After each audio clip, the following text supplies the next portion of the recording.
Whoa.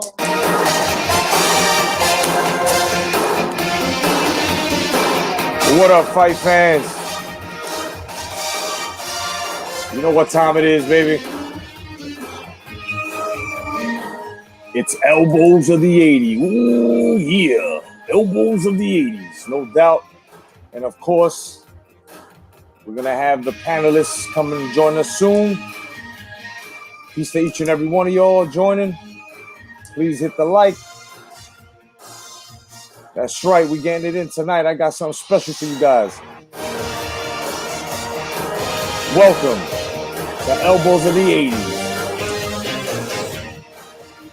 What's going on, everybody? My name is Jay Cotto, the Jedi, and welcome to Elbows of the 80s, man. Definitely, I want to say peace to everybody out there that has actually, enjoyed the sport of professional wrestling. I also would like to thank everybody who's on this live stream right now and those that are going to join us as well.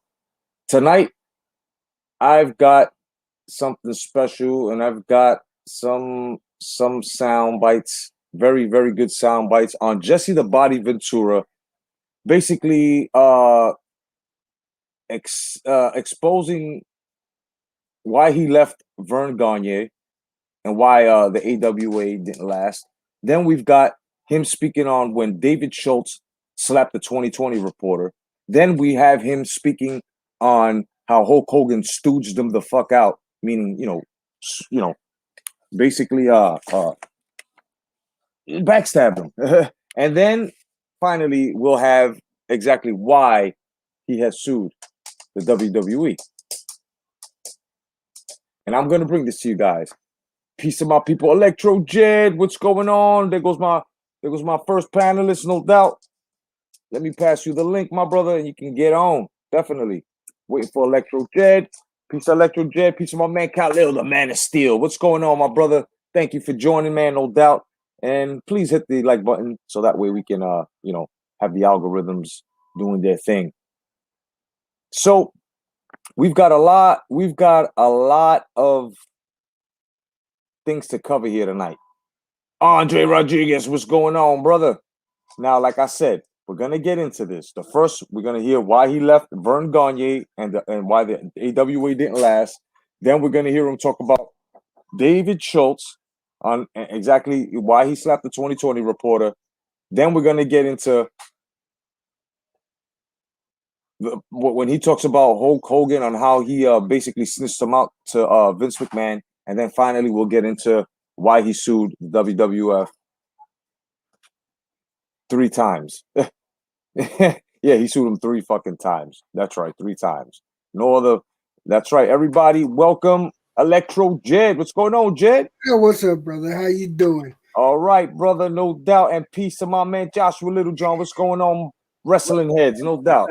Dude, I am fucking shocked. You're gonna talk about Jesse Ventura and his interview. I just finished watching an interview. Jesse Ventura talking about Ali and how he was all teary eyed. I saw that. Yeah, he got all emotional. Yeah. I got emotional watching it because you know how much I love Ali. You know. Oh yeah, definitely. I felt that same emotion. No doubt, bro. No doubt. All right, so without any further ado, man, let's get off to Jesse Ventura talking about exactly why he left Vern Gagne and why the AWA did not last. Let's check it out. The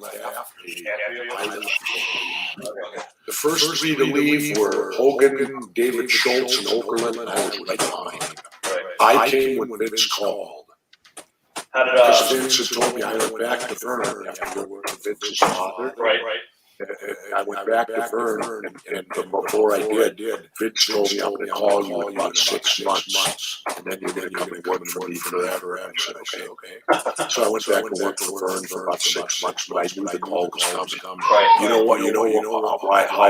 how Vince did it with me? He waited until he had booked Minnesota, and then he had to jump one for that card. Right. I left the AWA and went to WWF for that card. Did you get Vern notice through mail and then did promo telegram? And that was under Vince's orders. I was going to go do it face to face, and Vince said, "I don't want you to do that," because he said all it'll be is a confrontation and a fight. He said, "Just send him a telegraph stating that you no longer desire the bookings of the NWA that you around with the WWF." He was my boss, so I did what my boss told me. There's an echo, brother. Some of the certain guys like Hogan and Oakland jump ship to Vince. Did you see the writing on the wall for Vern Gagne and his company? No, but Vern didn't know how to fight a war. Right. See, I'm a Navy SEAL. I know how to fight a war. I'm a Navy SEAL, and I know how to fight wars. Like, the first mistake that Vern Gagne did was try to go up against Vince McMahon when he was taking over the territories. And he's about to explain exactly why was that wrong. You know what I'm saying? And how he lost. Peace to my man, Puerto Rican Rum, and the Red Glove Militant. Let's get back into this, brother. It's going to get crazy. Wars. And the mistake made there was always take care of your own backyard before you venture into the territory. Vern made the mistake. He saw Vince come into his territory, so he immediately came out here and he wasn't prepared for it. If he would have just simply protected his own backyard, he may have survived. But when he tried to expand, right away he was in no position to do it. It was an ego thing. Well, you've run in my territory. Now we'll see how you like it if I run in yours. Bad move. He should have protected his own backyard. Did he have enough talent, a big name to draw when he lost Hogan and Oakland? I mean, sure, he could have. You know what the final straw was for me with him? You be the judge. I was with Masa Saito then, right? Lovingly called Mr. Torture. Right. I never feared nobody when Masa was there. He was tough, Mr. Saito. Right. And we, right before it happened, we had wrestled across Wisconsin and we did an angle to come back in the cage, right? I got my payoff. We came back in the cage. Vern and Greg had gone to their Aspen vacation like they always did right after that. We came back in the cage match. The house jumped by $10,000 or $15,000, and I got less money. I got paid less. I came up to Carbo. I go, "What is this?" I said, "The house jumps $15,000 and I get paid less." Wally Toussaint says, "Hey, Vern makes the payoffs. Don't talk to me." Well, Vern was off on vacation. I dawned on me, we were paying for it. So basically, he was getting jerked, him and Masita, and all because Vern Gagne was on vacation. Basically, the house shows was paying for Vern Gagne's vacations. What's up, Truth Bombs? It's crazy, right, Jed? That shit is crazy. That's fucking nuts, man. And you know what? I haven't heard this interview before. This is something new, bro. This is some exclusive shit right here, brother. Oh yeah, this is like stuff I'm just coming on to, but yeah, that's fucking crazy. Oh yeah, definitely. Peace to Bruce Scholes. That's right. It's Jesse the Body, and I'm here with Electro Jet of the Boxing Jedi. Listen to my sexy Tyrannosaurus Rex voice. That was us paying for Vern's vacation. That was the final straw for me. I looked at Carbo. I said, "What's my incentive to draw a house then? I hope I wrestle in front of nobody. He'll give me more money." Right. I said, that was the last straw for me. I thought, wait, but I'd already got it. Right. But why wouldn't I jump at that point? You know, he pays me less now. What he should have been doing. He should have been padding us more to keep his talent. Doesn't it seem logical to you? You want to keep your talent, give up some. Right. Don't take. And he took, and that was the final straw. That's part one right there. That was the final straw for him. That was the final straw. And you know what? I don't blame the brother. I don't blame the brother for that being the final straw, because if you're wrestling and these guys are shorting you money as to, you know, basically getting back. Oh man, come on, that's old school. You know, we all know you're not gonna sit there and get screwed. Fuck that. Go move on. Exactly, and that's exactly what Jesse the Body did, man. That's exactly what he did. You know, not with the Z, not with the Z generation. They get on their knees. Yeah. I'll suck your dick even harder. No, fuck that, man. Oh, I wear the flashy pants. I swear to God. All right, now we're gonna get into exactly. If you guys remember who Dave Schultz is, Dr. Dave Schultz, it was the wrestler that slapped a 2020 reporter named John Stossel simply because John Stossel tried to tell him that it was fake, right? So when he told I remember that he got slapped silly, man. he knocked him the fuck out. So when he slapped him with the slap, a lot of things went on, and you're gonna find out exactly why. Check this out. How did you change after the 2020 episode where Dr. Dave slapped Stossel? God, we do even more. The thing I remember most.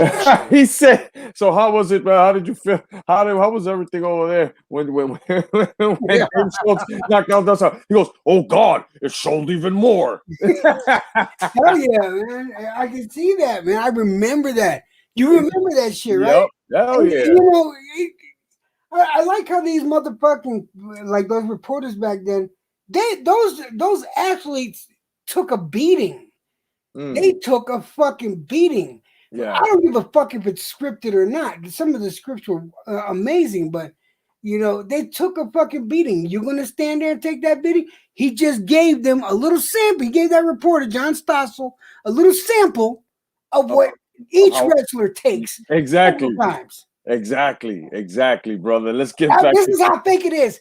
There, bitch. That's exactly what he asked too. Does that feel fake? Is that fake? Oh man, let's get it. After that whole thing, I remember when 2020 aired, we had two towns running that night, Pittsburgh and Detroit. They were both sold out to the max. I was in Detroit, and I'll always remember the massive banner. The fans spread out across the top of the Detroit arena. 2020 sucks. Because they didn't sell to the rest of the wrestling fan. It's true.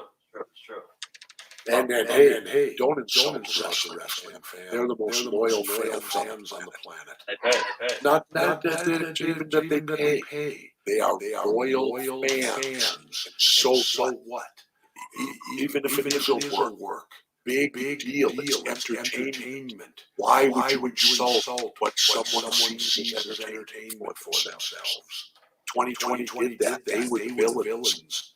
What are your thoughts on this telling Schultz stuff? You think that's a work? Obviously, I was standing there. It was no work. No, I know. We did an interview with Dave. Dave said that pretty much told him. I don't know about that. Stossel if it was a good setup because I was just standing there and Stossel called Dave a fake fraud. Dave's the worst one that we could imagine to do that to. I'd pick out somebody else personally. And Dave just reared back. Oh, he never hit it. Open hand. Boom, he knocked him down. That fake boy. Stossel grabbed up. Whack, you hit him again. Fake boy. Vince did it. He sure had to pay for it. Stossel sued him. But isn't it funny? After calling David a fake and a fraud, he then sues him because he's a lethal weapon. Now, how can that be if he's a fake fraud? So a bit of hypocrisy there on Stossel's part. You know. Fucking Jessie the Body is a fucking intelligent fucking human being, bro. No, listen. I'm gonna tell you straight up, and I mean this with from the bottom of my heart. Not only is he intelligent, but he's fucking honest. And that when he won the governorship in Minnesota, I was happy for him. I seriously thought he was going to make a run for the presidency. And if that motherfucker ever does, guess who I'm going to follow? Jessie the Body. That you damn Skippy. Yeah, he did say. You know what? And I'll tell you right now, I would be a loyal follower. Like some of these Trump followers. Yeah. You know, some of them are nuts. Yeah. You know, some of them are nuts. I would be that nuts for Jessie.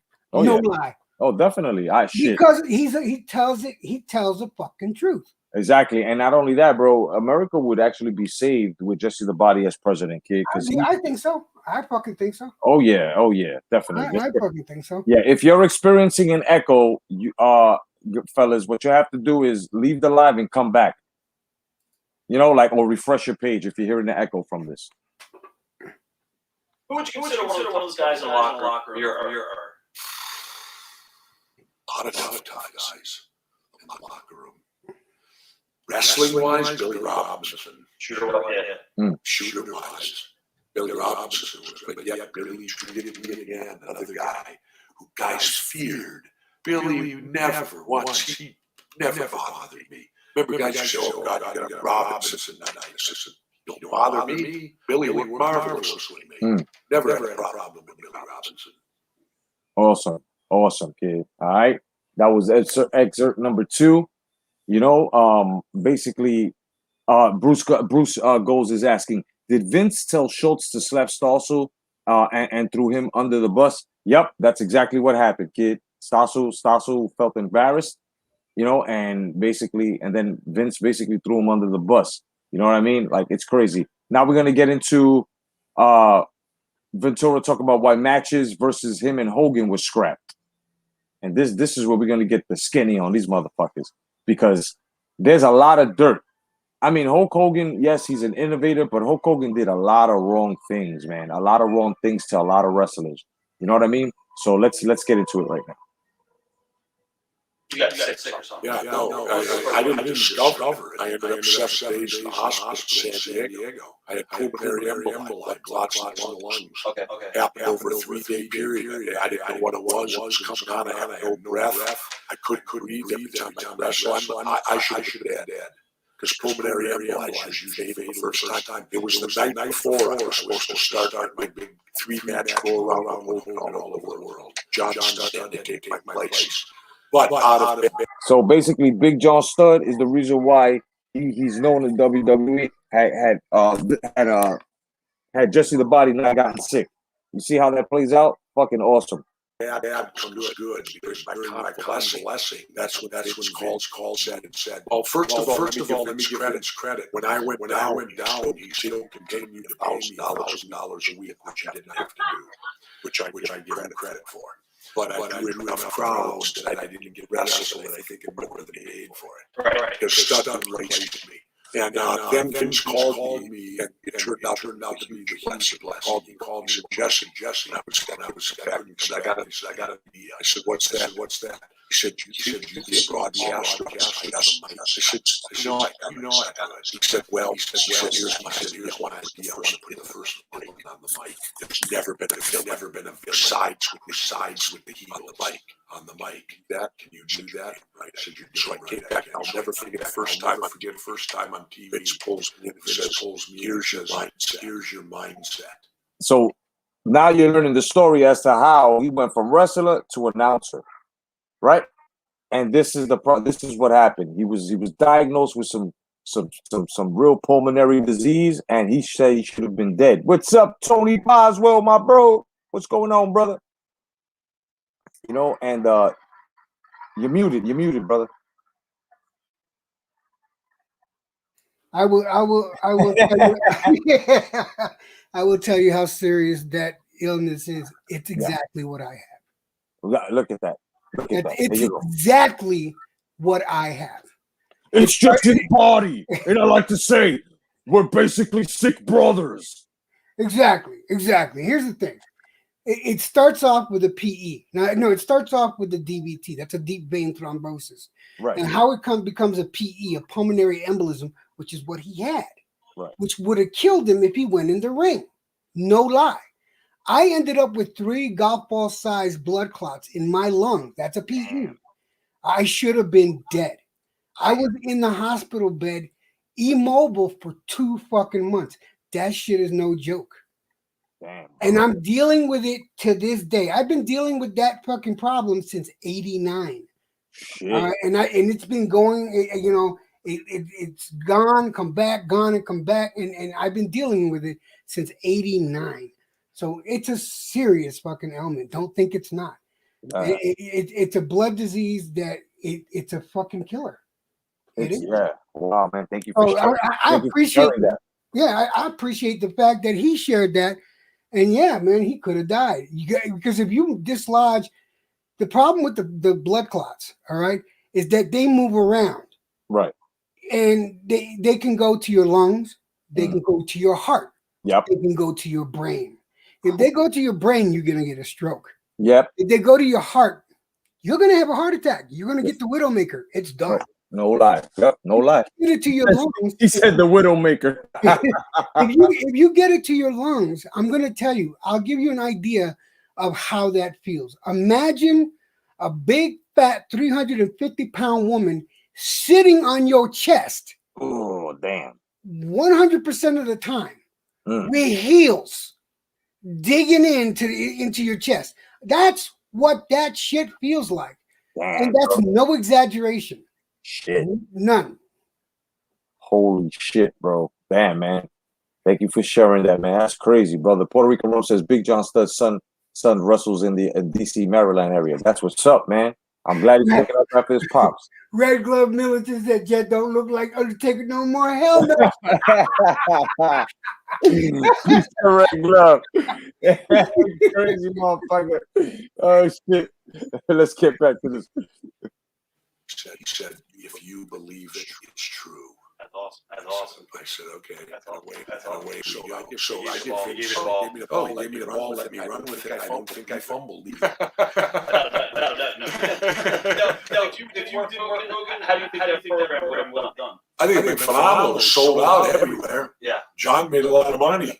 He didn't have to do nothing but get in the ring. No, it was sold out. Every place I was booked the first round were completely sold out. Everybody wanted to see Jessie the Body. You cut promos stuff for it already. No? Yeah. Right. Okay. They had to announce I was in critical condition in the San Diego. I was for 7 days. My wife even had to fly out to San Diego when the doctor called. She was how bad is it? He said, you better get on the plane. They had me monitored right to the nurse's station. How did that come about? Certain people are susceptible from flying. Oh, okay. And at that time, I was flying. Month of August, I ate 28 days in the month. Yeah, I forgot. I forgot about that. Yeah. I forgot about that. Flying is dangerous for anyone with DVTs or PEs, and he had both.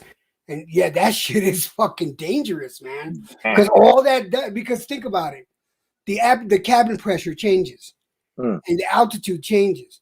So that's applying pressure and making the blood move around. And if you break the clot, which it has a good chance of doing in an airplane, yeah, but your flying is bad for people with PE. Damn. Okay, that's oof.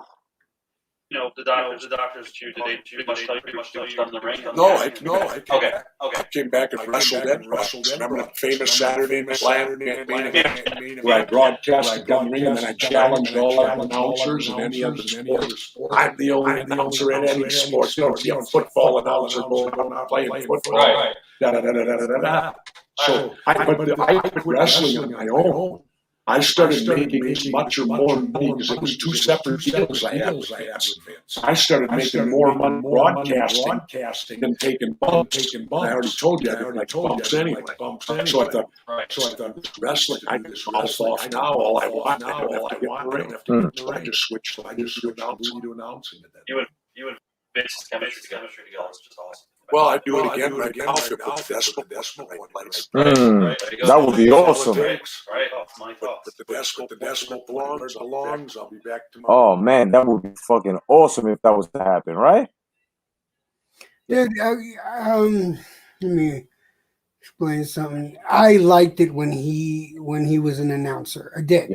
Yeah. I liked it when he was an announcer. And let me tell you something about Jessie. I did a video a few years back. Yeah.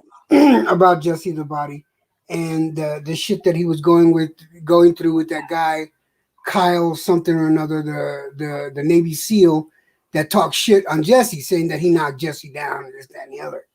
You know, and Jessie said that shit never happened. You know, you're SEALs, all SEALs are supposed to be brothers. It doesn't matter what generation SEAL you are, they're supposed to be brothers. Yep. This motherfucker was talking mad shit and affected Jessie's income. He went from making, this is no lie, because you got to check out the video. You just look back in my history. It's like 3 or 4 years old. I'm gonna check it. And I did all the research on it. That motherfucker cost Jessie. Jessie was averaging about, I think it was like $8 million a year. He went down to 1.5 million because this guy's bullshit that he was talking. Wow, that's crazy, man. Yeah, and then they all started getting on his ass because he wanted to sue the estate. Well, this motherfucker's lying on him. He's got total right to the estate, you know, to make up for the loss of his income. Yeah, wow. That's taking food out of his mouth. Big time. Fuck that, you know. Big So time. I did a whole story on that, man. Jessie the Body is one of my fucking heroes, only because of his honesty. Awesome. Yeah, hell yeah. I love Jessie the Body, kid. Peace to Mark Adams and Vicky Verse. Welcome, guys. Bruce, I'm about to answer your question right now. Bruce is asking, Jessie, did Hogan rat you out to Vince when you tried to unionize the boys? But of course he did. As a matter of fact, I'm going to the videotape. Roll it, Jedi. We were completely on until I brought my lawsuit against Vince when I left him. About the royalties and all that. And when I sued Vince, of course, we had to depose him. Well, let me regress. Right before WrestleMania 2 and right before Predator, Right. I stood up in the dressing room and tried to unionize wrestling. Smash that up. Yeah. And there was nobody from the office there when I did it. I said, boys, now's our chance. All the publicity's gone out on WrestleMania 2. All we have to do is refuse to wrestle and go public and say we want federal, because it's federal law. We want union representation to come in. Because that I was in Vegas. And I got on an elevator with Gene Upshaw. Remember, head of the NFL union? Right. Remember, Gene looked at me and all he said to me was, "You boys need to unionize." I said, "I know, Gene." And so I made the spiel to the boys. I said, "Look, if we can do it, then we can get shit. We can get WCW follow suit. If WCW wrestlers will do what we're doing here, we can have a union." I made the big spiel. The next day, my phone rang. It was Vince. He came with an eyelash fighting me. I was going to ask how much he did you get? The only thing that saved me, and the reason I had to quit Vince and Predator. Vince wasn't going to let me, and I quit. I told him then I quit, because I said I can always do wrestling. I'll never get a chance to co-star with Arnold Schwarzenegger again. And so I went off and did Predator. And then when I came back to Vince, right. What happened was I went off 10 weeks to Predator. Saturday night main event got for a second season, but NBC thought that Jessie Ventura wasn't just Ventura, it was Bobby. Then he came down from NBC. We bought this program with Jessie Ventura. Where the hell is he? Then Vince came back, and now the ball was in my court. And so when I came back from Predator, the first thing I did was I said Predator. Schwarzenegger came up to me and said, "Jessie, my next film this fall is going to be The Running Man." He said, "There's a part in there you're perfect for. I would like you to do it." I said, "Great." So when I got back to the United States after Predator, before I even talked to Vince, I signed The Running Man that fall. So Fuck yeah. This way I could say to Vince, no. Right. Hell yeah. See, that's one thing. Jessie the Body was always many steps ahead of Vince McMahon, bro. Always. And that's one thing we're learning here. This man has always been steps ahead of Vince McMahon. Vince McMahon can never fuck this man over, bro. You know, and on top of the fact, he knew Vince McMahon Sr. So, Because I now had an area. And plus, when I did Predator, when I came back to Vince then, I said, Vince, you won't hear me bring up union anymore. He goes, "Really? Why not?" I said, "Because I'm now a member of SAG. I got my union. I've got retirement. I've got medical benefits." I said, if these guys are too stupid to want it, I said, then let them deal with it. I got my union. Right, and I'm still a member of SAG. I'm 26 years vested now. So when I came back to Vince, here's what went down. Who's sued y'all? One of the boys? Hogan sued y'all. Okay. Well, Hulk Hogan snitched out Jessie the Body Ventura, kid. Let's bring that back. Wow. Sued y'all? One of the boys? Hogan sued y'all. Okay. Well, that's because of the lawsuit. Right. Yeah, during the lawsuit, we had to depose Vince. I told my attorney about the union thing. I said, if you can find out who told Vince this deposition, I told him those my attorneys are very brilliant because they ended up beating Vince. Right. Yeah, Vince sitting there and said, "Mr. McMahon, has anyone has wrestling never had a union?" Vince, of course, said no. What's up, Mike D? Good to see you, brother. Long time no see. I hope everything's good, brother. God bless you. He said, has anyone ever tried to form a union? Vince paused. Vince, yeah, he said, I think Jesse spouted his mouth off about it one time or another. Because now Vince didn't like me. I'm suing him, right? And my attorney said, well, did Mr. Ventura say it? And Vince, no hesitation. Oh, no, Hulk Hogan told me.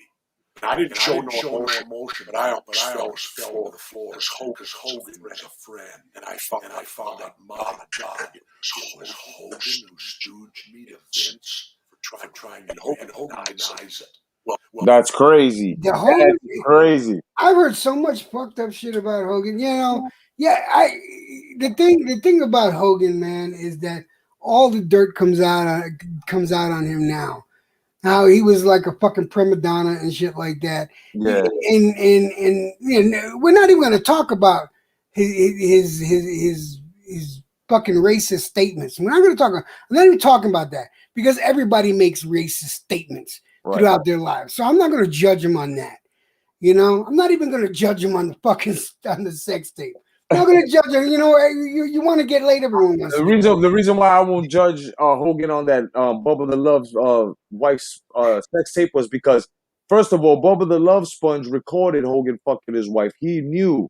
As a matter of fact, he asked Hogan, bro, my wife want to fuck you or whatever. Bro, they So I see no problem with that. Yeah. What I see a problem with is the way he backstabbed the other wrestlers, right? And then tried to play himself as the good guy, as everyone's friend. And that's why do you think fucking he betrayed fucking Macho Man that way? Oh yeah, you know. Yeah, and then at the end, Macho Man couldn't stand him. And it's like, no, fuck Hogan, fuck most of them, honestly. Yup. And Mike D says Hogan played crazy politics backstage. Yup, no doubt. He certainly did, brother. Let's finish this over here. Well, Vince admitted it under oath in a federal deposition, and he also admitted it on Larry King's show. Because Larry agreed subject with him, and he backed it up again. So you tell him he was lying, Hogan and Vince.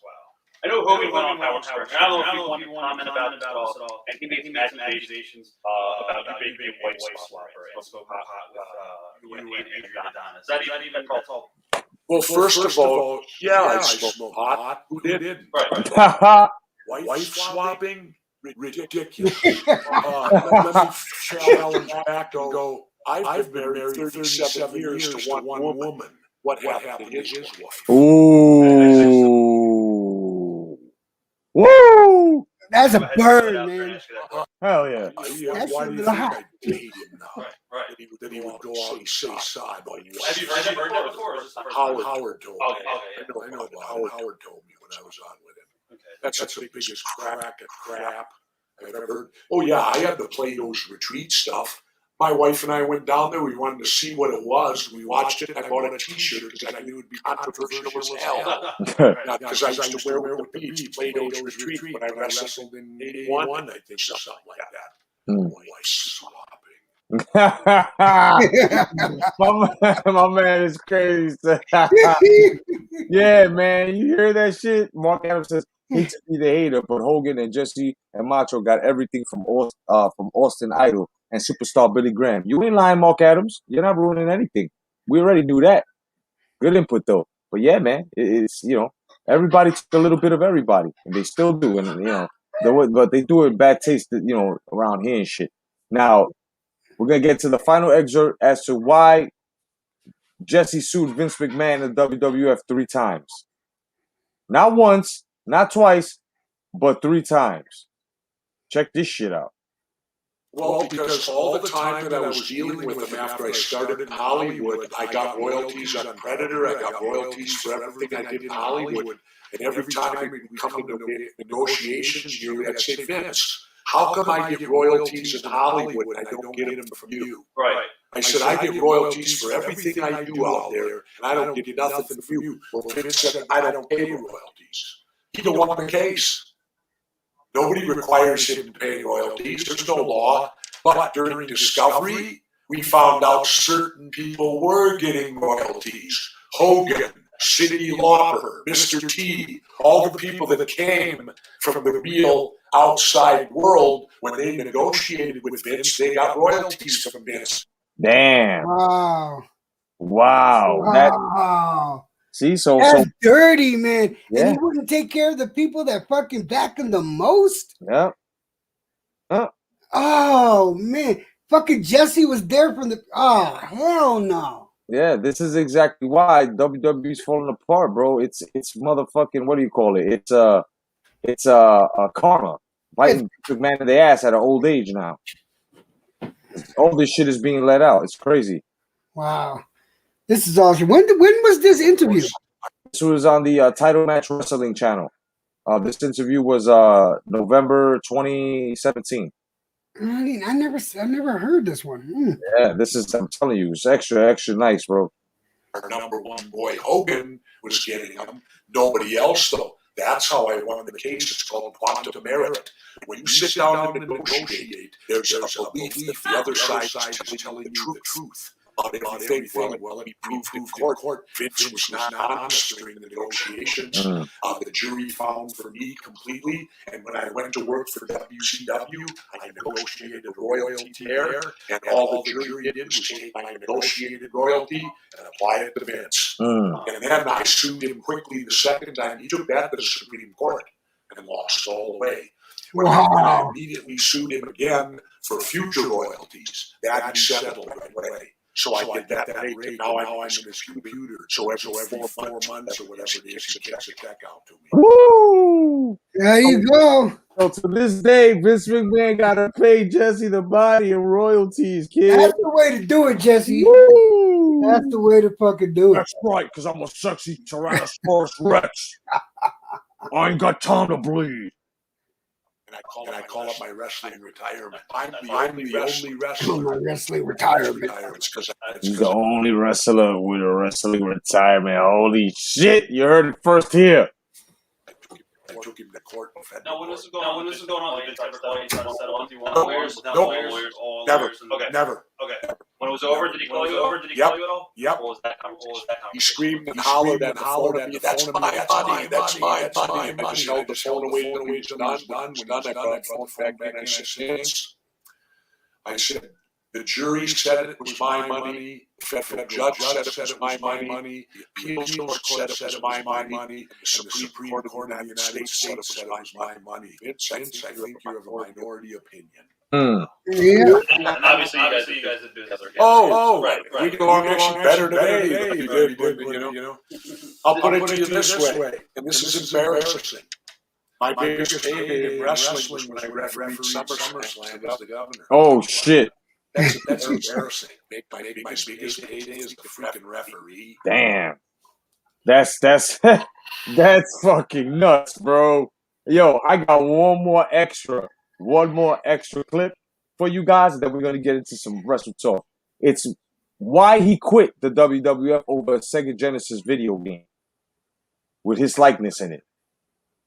Oh, yeah. Vince McMahon did not want to release this man, in order for him to make a wrestling game. And I wonder how that wrestling game would have been, But here we go. Jessie the Body Ventura, when I quit WWF over Sega Genesis video game deal. Vince putting his T in there. I mean, obviously, we heard what happened with him and Piper and protecting the business. Who cares? T was red hot. He did the business. Great favor. Well rewarded financially. As far as a person, I love Mr. T. Yo, actual facts. What's going on, brother? God bless you. Good to see you, man. He is a gentleman. When I brought my son to Minneapolis, was a little boy to meet him. I couldn't ask for it. My son at that time, the 18, my son was a little boy. Mr. T was so nice to my son that there will always be a loving place in my heart for him, because I'll tell you what he did. He had to go to the ring and he had one of them things he'd work up with. Right. When he had to go, he got that and handed it to my son. He said, "You keep this for me till I get back." That's awesome. I love Mr. T. I say that today. I love the guy. Me too, kid. He was a gentleman to me, like I said, he couldn't have been more of a wonderful person. My son, my dad stayed 6'7" and 32 years. I'm talking on the phone. Have you? You came back from that match with Mario at MSG. How did that happen? I don't know. I can't even remember. Okay. Did you have a dispute with Vince over the video game too? What happened with that? Yeah, because I came up to Vince. I had a company come up to me and wanted to do a whole video game. I mean, I told Vince I was going to do it. I said I couldn't. That's what caused us to separate. That's what caused me to leave. Because I said, Vince, you don't own me. I said, I own the copyright of my own name. I can do what I want. And he said, if you do this, you're finished. I said, okay, I'm finished. And I left. You were talking a little bit about unionizing this business. Do you think it's legal to classify WWE wrestlers as contractors? No. I can't figure out how he gets away with the federal government. In fact, he's lucky I didn't become a U.S. senator. There goes your answer, Mark Adams. Because you actually try to say where was that? Actually, no, it's Bruce Goes. My bad, Mark. He says everybody's an independent contractor in the WWE. Well, there you have it, brother. There's your real answer coming from a real dude. I would have started a senatorial investigation over it.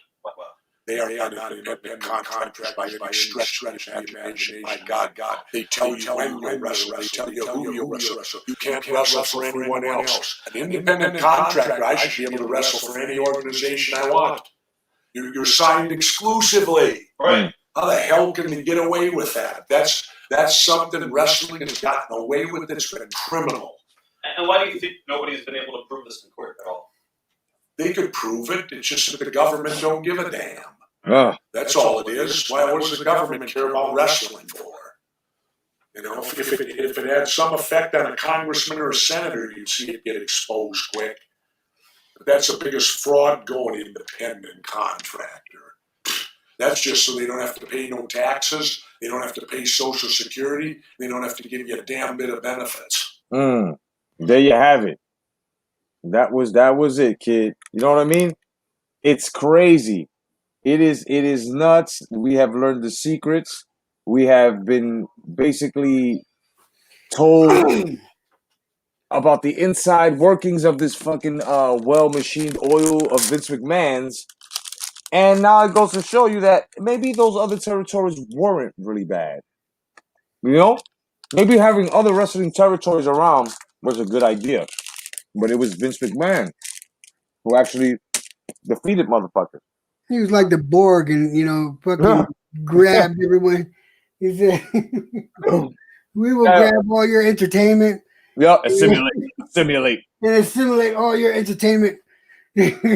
Oh, yeah, definitely, man. Peace to everybody, man, that's joining Elbows of the 80s, no doubt. Khalil, Actual Facts, Mark Adams, no doubt. Also, my man, S.C. Moss is in the damn building. Bruce Goes, of course. Mike D, Vicky Verse, the regular militant, Tony Boswell. So Vicky's here. How you doing, Vicky? Oh, yeah. Puerto Rican Rum, Joshua Littlejohn, Truth Bomb.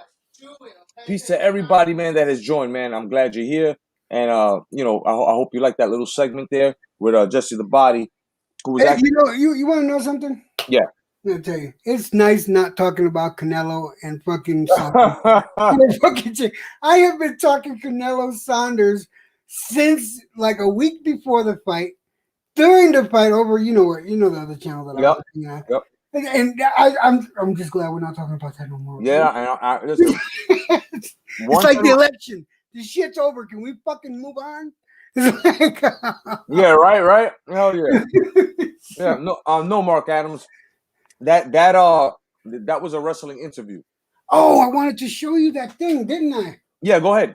Oh, hold on, you're gonna like this, man. Hold on. So, guys, I want you guys to check this piece of artwork out first. Look at this. Let me see. Let me know if you can see it, man. This is the lamp, right? Yeah. Okay, now check it out. This I'm gonna turn on the light. I don't know if you can see it together. Okay. Yeah, the light's on. Closer. I have the light. Oh, it's the computer. Yeah, no, but I see the DMX. I see the DM. Yep, you got nice. That shit is awesome, bro. So I got 4 different DMX pictures on there, right? Nice. These are all lithopanes, right? So each one of these lithopanes is like a 10-hour print, right? And then put it this way: to print this whole thing out, 84 fucking hours. Damn. To print this whole thing out. 84 and then on top of that, it does this. Check it out. Oh, I got it. The strobe. You got the strobe, right? Nice. And then on top of that, you can change colors. That's awesome, kid.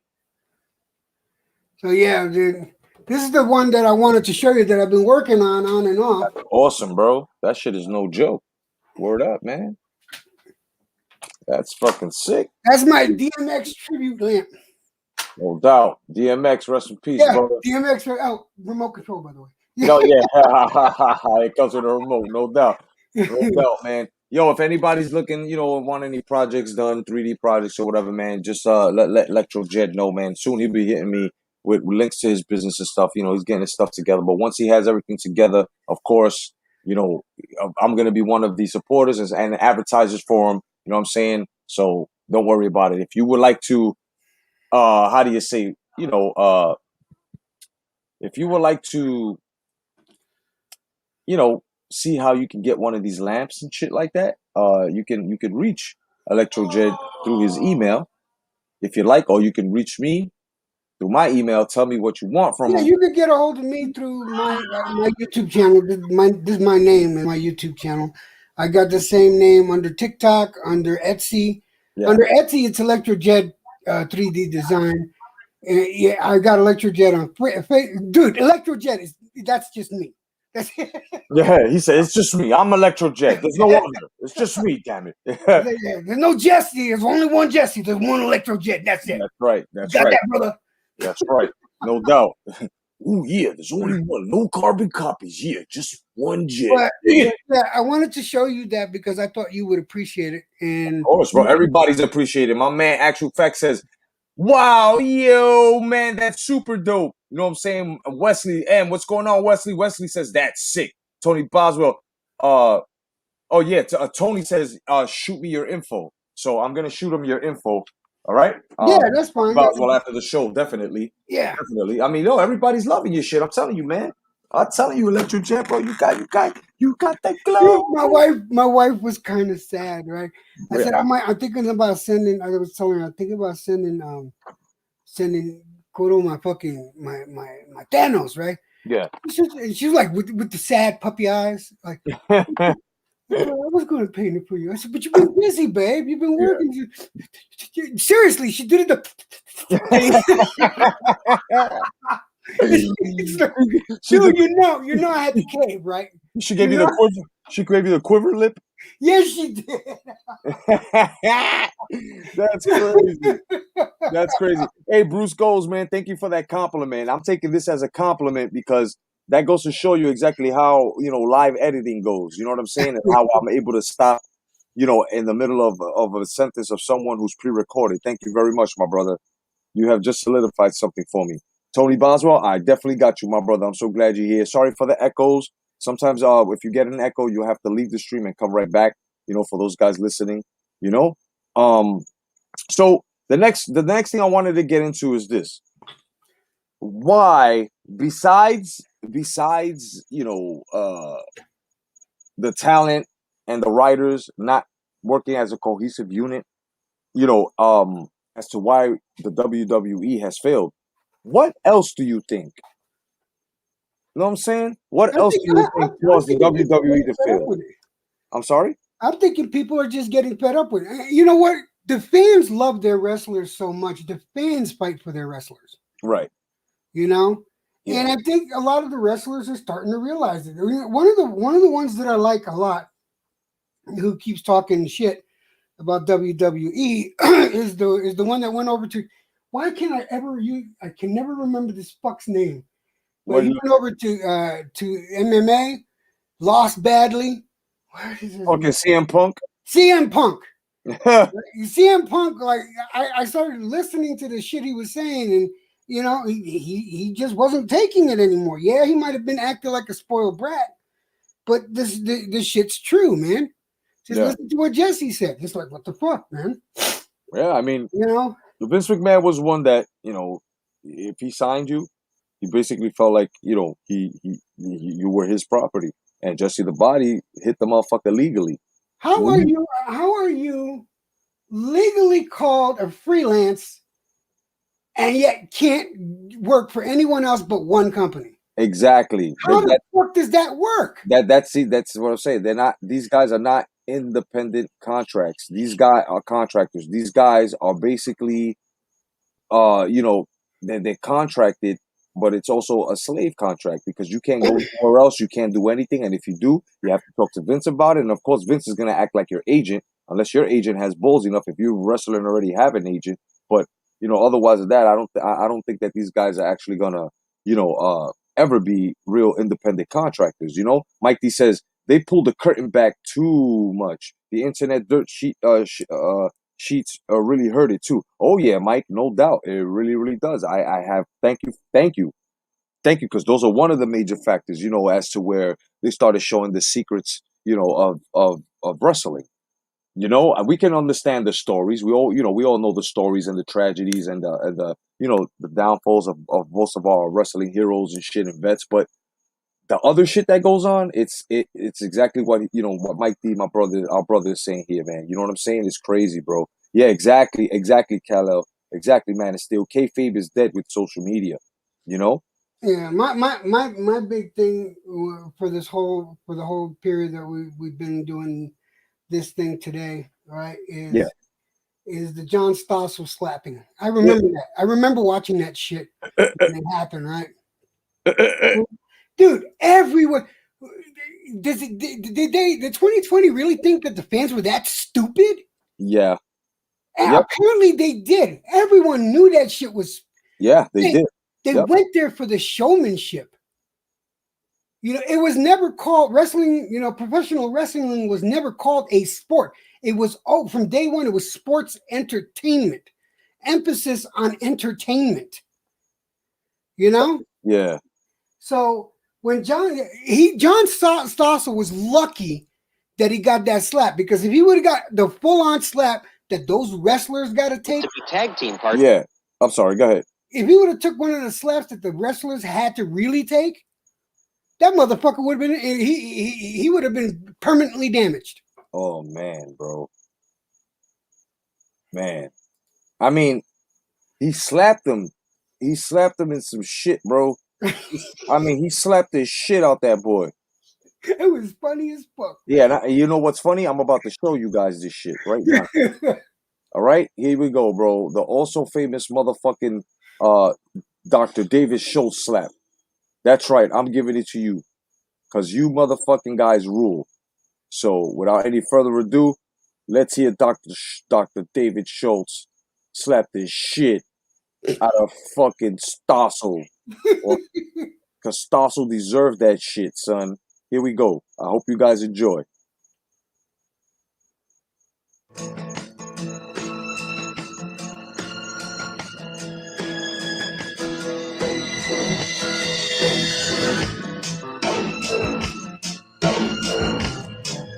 So here we go. December 28th, 1984. 2020's Emmy Award-winning reporter John Stossel was interviewing Dr.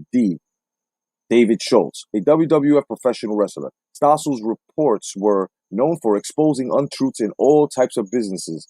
This time, he chose to target professional wrestling.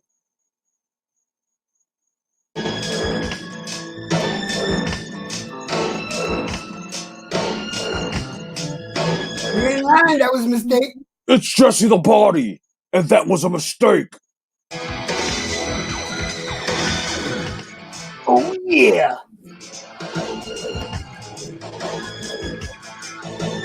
And mind you, I'm going to be pausing this every 10 seconds. I'm sorry. I will not pause it on the slap. I will be bringing the slap back like a DJ brings back the fucking radio or the records on a scratch. You know what I'm saying? This is going to be repeated for a couple of minutes because that shit is funny as fuck, well deserved, and also it helps with the live not being blocked. So it says here, during the interview, Schultz grew increasingly angry with Stossel's line of questioning. When Stossel tells Schultz, "I think it's fake," Schultz responded by slapping the shit out of him and knocking him to the ground, as well as causing hearing loss. My man slapped the hearing out that motherfucker. Oh, shit. Stossel sued the WWF, claiming long-term injury as a result of the assault and won a $400,000 settlement. Schultz was fired, but he still maintains that he was ordered to attack Stossel by representatives of the WWF.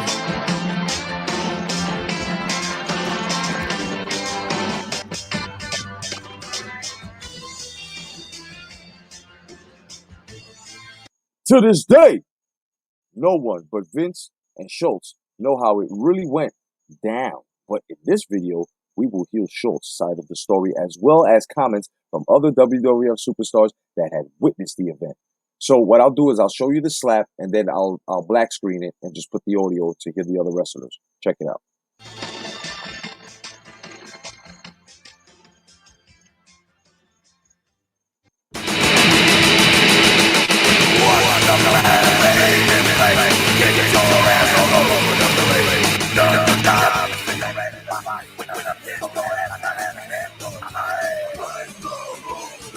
I'm not gonna front. That shit sounds hot, but I have to fast forward this shit. All right, here we go. Millions watch pro wrestling on TV. Millions more pay to see the action live. To see a spectacle that portrays the ring as a battleground of good versus evil. This is a formula that has worked for decades. But what is pro wrestling really all about? Well, John Stossel has gotten a rare inside look at a business that is filled with flamboyant personality. A real rare inside look.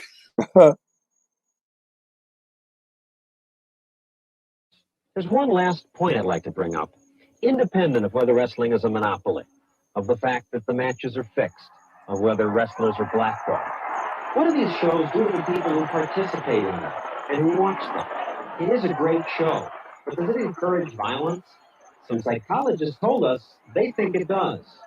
And the fans do frequently get violent. Sometimes the police have to throw them out. Just like any other fucking sport, they do it in fucking basketball. You got fucking fans fighting and Fuck shit. yeah, any other sport. That happens in basketball, football, Exactly. baseball.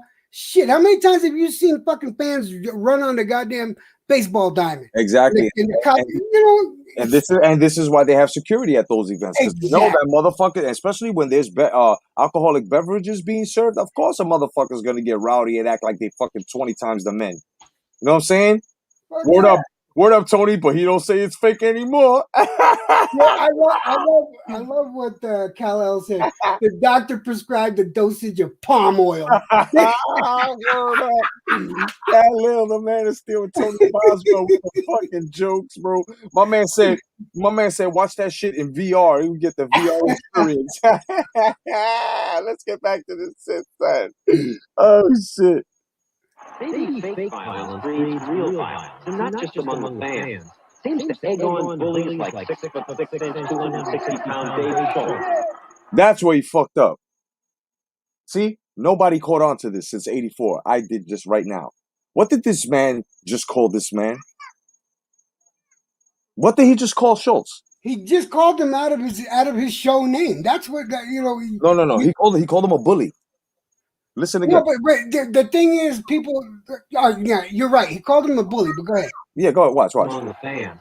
Seems to egg on bullies like 6'6", 260-pound Dave Schultz. You see that? Big bully. I understand if that was his wrestling name, but it wasn't a wrestling name. You know what I'm saying? Let's go back. He used to be tag team partner of Eddie Mansfield. The wrestler who just told us how every match is fake. Damn, I forgot about the blonde pros. I assume all wrestlers have been asked dozens of times. Okay, fellas. Give me a second. I gotta mute this for like at least 10 seconds, and then I'll come back. My nephew's here. Hold on for a second, guys.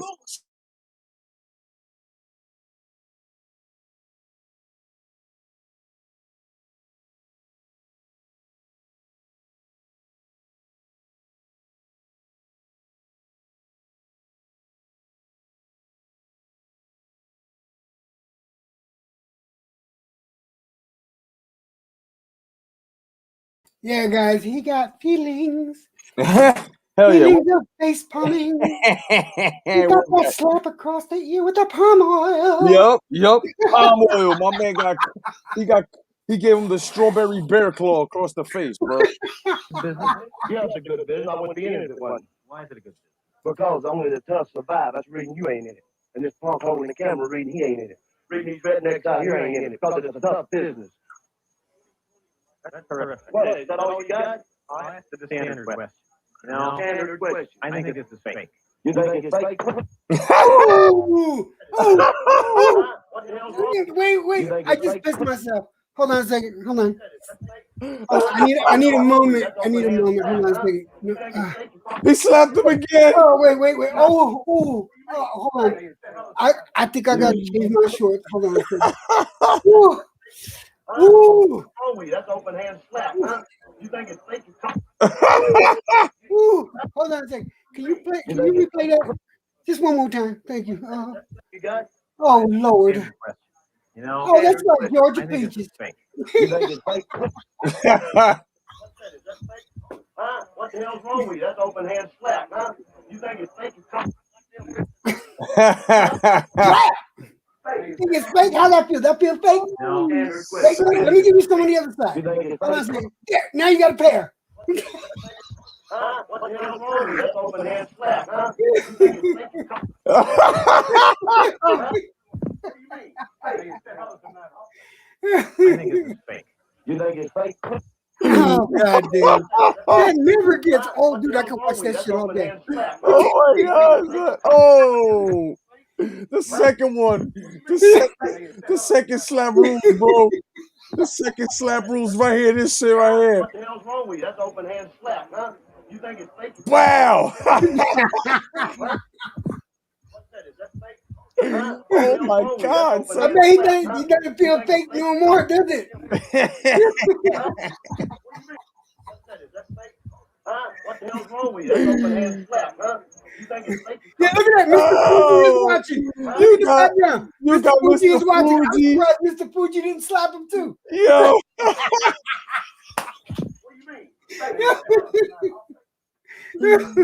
Oh, let's take a look at that again. You think it's fake? You think it's fake? You think it's fake? You got slapped. You got slapped, John Stossel-son. So you got slapped, John Stossel-son. Oh my God! Oh, all right. Now I'm a fade to black, fellas. I'm a fade to black, and we're. Hey, yo, what's up, Jeff? What's going on, Jeff?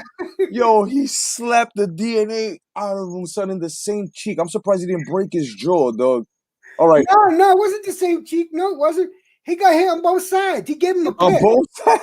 No. See, now we got to go back and replay it. No. Yeah. We got to go back and replay Hold on, it. we gotta replay it. He gave him a slap sandwich. Hold on. He gave him a pair.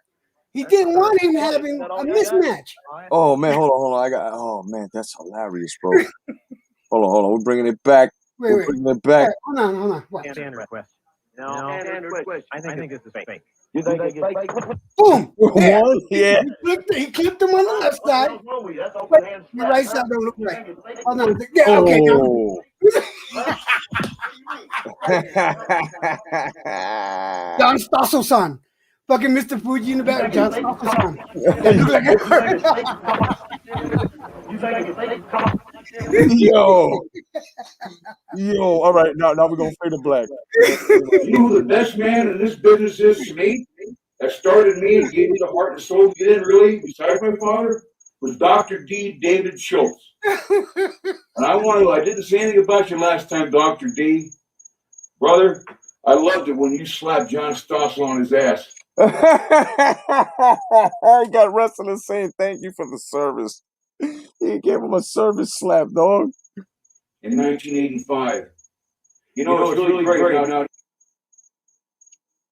Oh shit! Stossel ended up suing the WWF, claiming that he received permanent hearing loss. motherfucker lying through his teeth. Oh yeah, Yep. It says also Barbara Walters was disgusted by Dr. Deve's manly actions. Her panties got wet, is what she meant. John, I'd heard that this happened to you, and not until I saw it did I realize the impact of this. I hope nobody thinks that this was part of your story. You really were beaten by this man. Yes. I Oh, yes. All right, hold on. I gotta show you this guy's face. Hold on.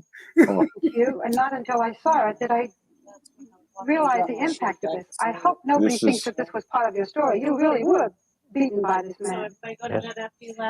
guys, take a good look at this guy's fucking face, bro.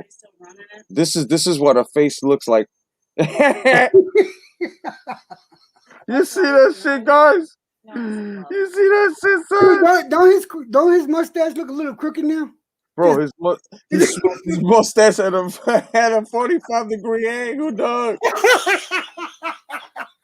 He's making his mustache at a 45-degree angle, kid. That's crazy.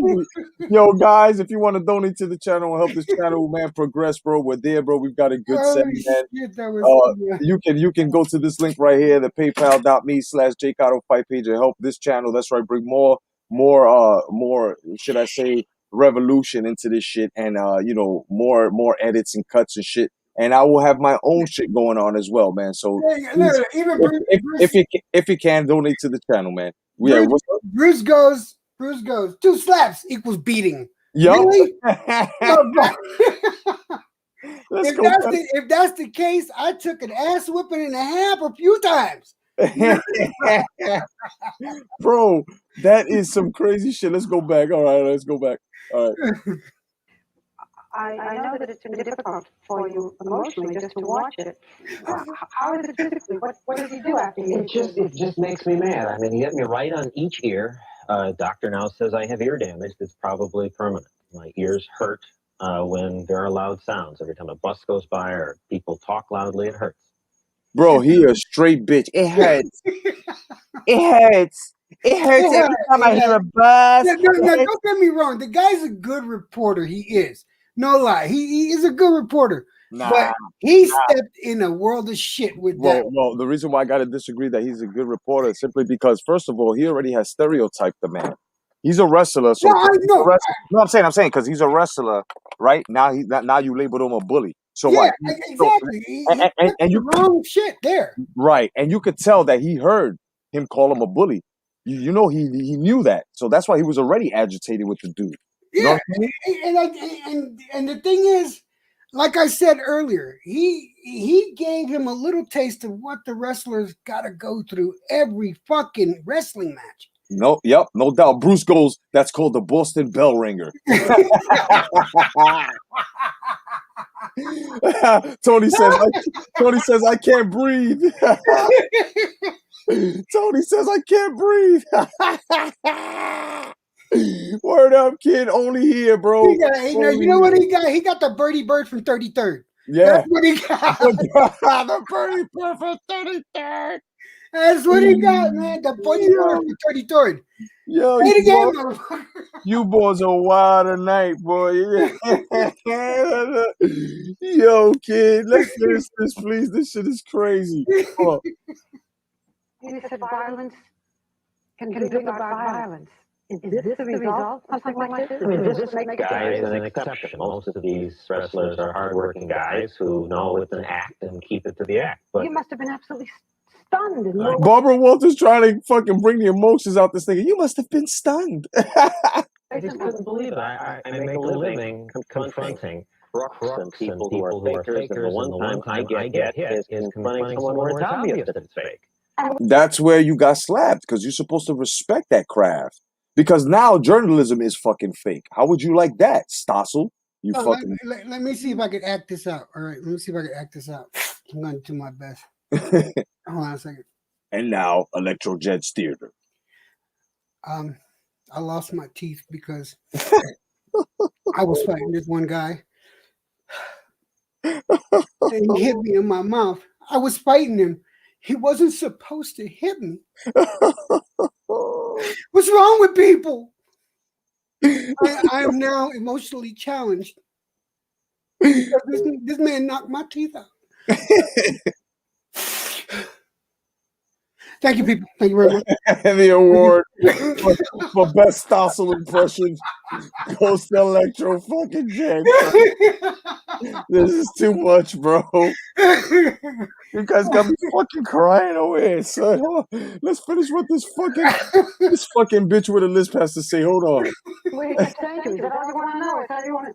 What about Eddie Mansfield? Oh, shit. The physical rest was told that you never do this, and he did it.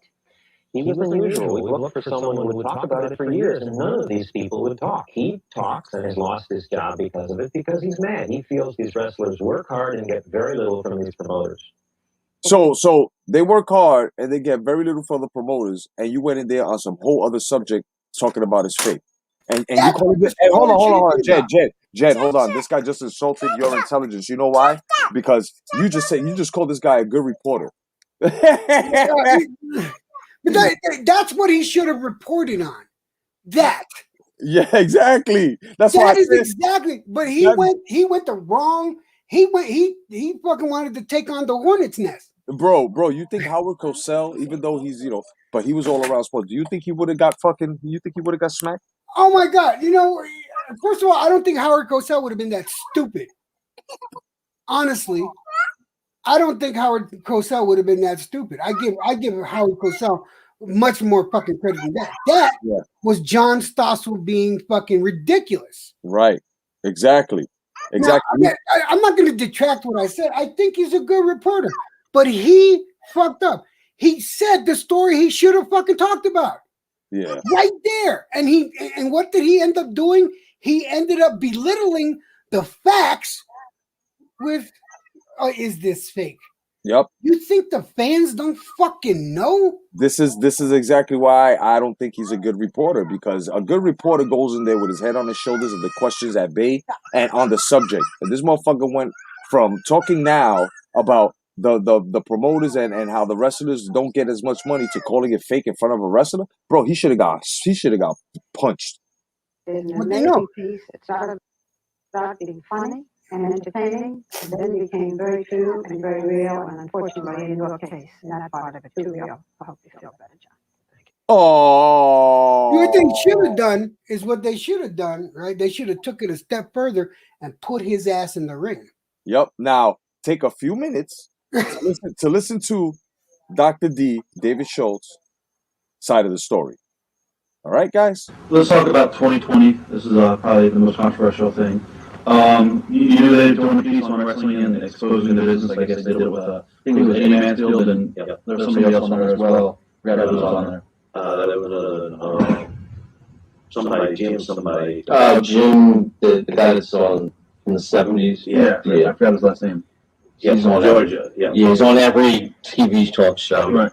Did you know what the piece was going to be about? Did you know that? I knew that. What I'll tell you, I was in the dressing room that night. Vince come in, and he called me over to the side. Alpha and Seeker was in there, Fuji was there, Iron Sheik, everybody, all bad guys. He said, David, we got a guy that's making a joke out of the business. I want you to go out and do an interview with him. I want you to blast him. I want you to stay in character, be Dr. D, and do whatever, but blast him. And he said, just, he'll be over here in a minute, blah, blah, whatever. So all these guys heard him tell me that. So I'm standing in the hallway, they come get me. He's over there with these camera guys in the hallway, Madison Square Garden. So basically, Vince told him, listen, when this guy comes, stay in character, you know what I'm saying? Put a little pressure on him, because I don't, and what happened? He did just that. Now let's see what happens after this. And that's when he starts, he does his interview, and he does a couple of times. They start back, and then start back, and then finally he does it, and I asked him. Okay, so they did this several times. They had stopped the interview, and then they said, okay, let's start all over.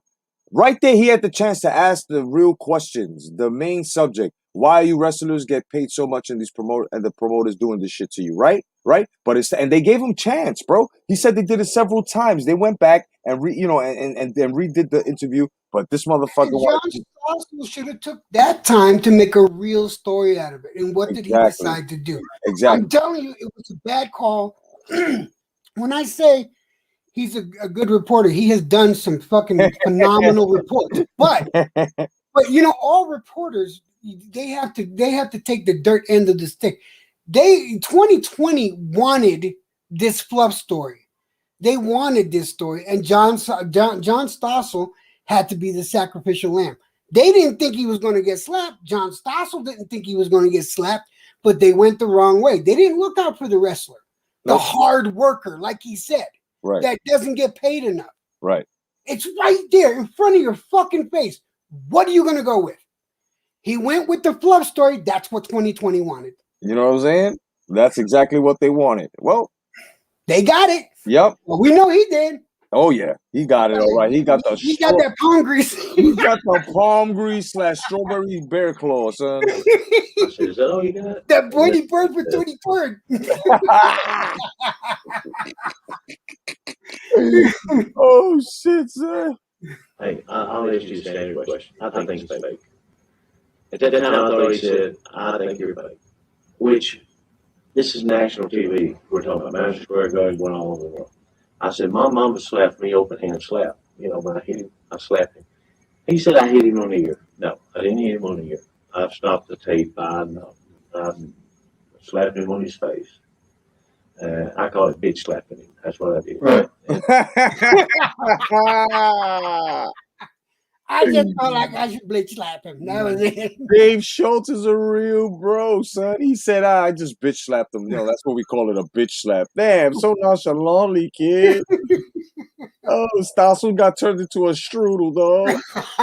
And then he got up and I bitch slapped him again. And he bitch slapped him again. and you know what? And the thing is, poor guy started talking like Eeyore after he was done. Right. Oh, shit, son. I call it bitch slapping him. That's what I did. Right. And then he got up and I bitch slapped him again. He takes off running out the arena. And you can see all the guys standing there just, you know, watching it. They know what's going to happen.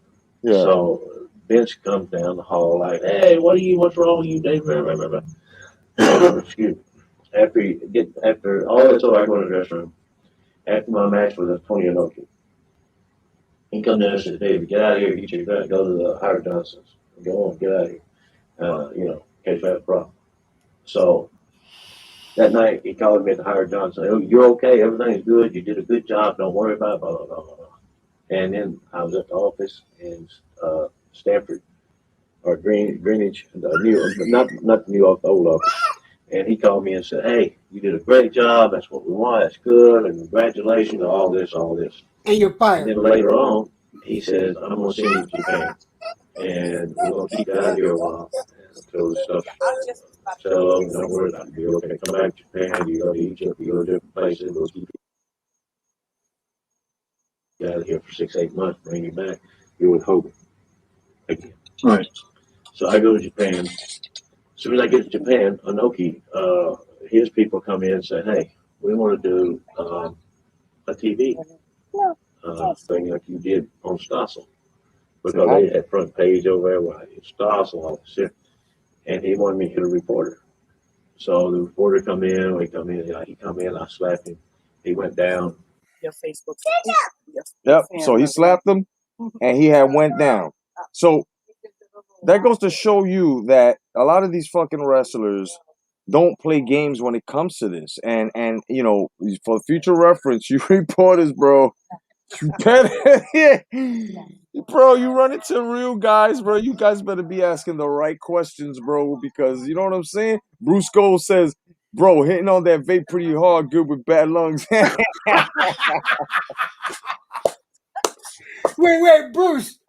You know, honestly, in all honesty, it's better this fucking vape than cigarettes, man. I'm just saying. I'm saying, my brother, I smoked for 41 years, Newports, 2 packs a day. 95% less lethal to me. So be glad I'm vaping this shit. That's it. Yo, Bruce, you good with us, dog? Why you gotta call a brother out, Bruce? Why? This is why you hate, Bruce? What the fuck? This is a truth-telling channel, kid. Bruce, I'm gonna have to go slap you. I'm gonna give you a birdie bird for the 33rd, man. I'm sorry, dude. I'm gonna have to do. He gonna David Schultz you, son. Bruce says, you're not a real breather. You're not a real breather. Word up. So you know what I'm saying? So you know, Dr. David Schultz ain't no joke, bro. And I don't know where these guys get the idea, you know, to actually think that, you know, you can go in there and say wrestling's fake. You're better off, bro. You're safe in your house saying that shit, bro. The places where you're not saying wrestling is fake is in front of a damn wrestler or the fans, kid. because the fans as well, like they know it's fake, but you just saying that shit, they just beat your ass. That's like look. Put it this way, and that's the 80s, man. That's the Yeah. 80s. That's the fucking golden age. That's when Yeah. shit starting getting good. Yeah. You know, between that time and the 2000, just at the 2000, between the 80s and the 2000, that was the fucking golden age. Yeah. You know, and what's that's their sense. That was the fans' sense of relief to go watch that shit. You know, Yeah. to take themselves away from reality. They know this shit's not. I knew this shit wasn't real. Yeah. What the fuck? I mean, how many? I've been in fights. I know what fight fucking looks like. It don't look like that. Exactly. And people know this. The problem is that the problem with the wrestlers is that they look, what they're telling them is, look, the physical training and the conditioning part is very real. And then especially when you take chair shots, when you go through tables, when you go off ladders now. I mean, you know, before it was scaffolding and shit. You got barbed wire matches. You got fucking flamed on ropes matches. I mean, bro, you had so many dangerous thumbtack matches. That's fake. Oh my god, yeah. Is that fake? Like, no, it's not. You know what I'm saying? You like, know what do you think John Stosser would have done if he got thrown from the top fucking from the Hell in the Cell, the one where Undertaker he would have died, bro. He would have died if he got thrown down 3 fucking tier of fencing. Come on. He would have died, bro. He would have died. He would have been crippled. He would have died. He would have definitely died, bro. That shit is hilarious, kid. Definitely, man. And you know, I also want to say that you know, back to Jessie the Body, because he knew Schultz, you know, and he basically told him that, you know, I really don't I really can't look at what he did wrong there. You know what I'm saying? I mean, you know, and that's the thing. Like, I just noticed this. Nobody else noticed it. You made a fucking report before the report calling the man a bully. That was your first mistake. Right? So he already, and you could tell that it was that got him, because because what he just finished saying, he said, he said I was fake. Right? Because he thought, because he had already called him a bully. So when he said that, he thought he called him fake. Like he said, he bitch slapped him. So basically, he was right. He did call him fake, because he is a professional wrestler. You called his sport a fucking, you know what I'm saying? And people got to understand, professional wrestling is a sport. The only thing is really more entertainment, but it has sport, you know, actually the movement of that's sport. why they call it sports entertainment. Exactly. That, you know what I'm you know, yeah, because there's a level of sport to it. Yes, there is. There is a lot of physical there's a lot of physicality to wrestling that you can't deny. You can't just walk in there off the street and do those moves. Yeah, you have to fucking practice them. Oh yeah. You know, can you imagine someone that doesn't know how to receive a pile driver going in there, getting a pile driver, letting all that weight go to their neck? Exactly, bro. Let me tell you something. Fucking that takes skill. Let me tell you something. You know, because when I went to, you know, see exactly what it was to be a professional wrestler up in Cherry Hill, New Jersey, the Monster Factory, and also Pete McKay. He had a you know, Pete McKay's wrestling dungeon. I'm gonna tell you something right now, bro. That was the most vigorous, the most hardest, the most intimidating training I've ever taken, bro. First of all, you've got to learn how to break falls. Okay? Yeah. You gotta fall, you have to fall on your back over and over again. You have to callous your body. Then on top of that, you gotta take suplexes. Right? You gotta have the dude slam you. You gotta you know, it's fucking crazy. What's up, Walker? It is crazy, man. It is crazy. And to show no appreciation, to show such blatant disrespect for the things that these guys are going through, right? You know, to make money, and not even that much money at that time. Come on. Right, exactly. And I kind of get what they would look. I'm gonna tell you a story. This is story time. Okay. Back when I was living in the Bronx, I was living on Creston, up by 183rd and Grand Concourse. Right. I was living up there. I was living in this 6-story building, And me and one of my best friends, his name was Junior Vargas. Right. Now, this was one of the toughest SOBs I knew. And mind you, I was a teenager at the time. I think I was 16 or 17 years old. Right. I was an avid wrestling fan. He was an avid wrestling fan. But we were both kids from the fucking streets, and we really fought. But the way that me and Junior used to train was to go up to the 6th floor, right? And wrestle. Do the wrestling moves that these wrestlers did, going up and down these fucking 6 flight of stairs. That's how we train. No lie. That's how we train to get our endurance up, to be able to take a fucking punch. That's what we did. Just throw each other off the fucking stairs, and we'd be rolling downstairs, fucking going head first into the corners of concrete. But we loved wrestling that much that we did that. It made us tougher. You know, you do that so much, you build up a resistance to it. So, you know, when I saw John Stossel take that slap and went down as bitchy as he did, I was like, yeah, not all motherfuckers can take that shit. Let's check yourself. It's like, I'm sorry, man, but that not everyone can do that. You just can't go in thinking you can do that. It's just like what Tony says here.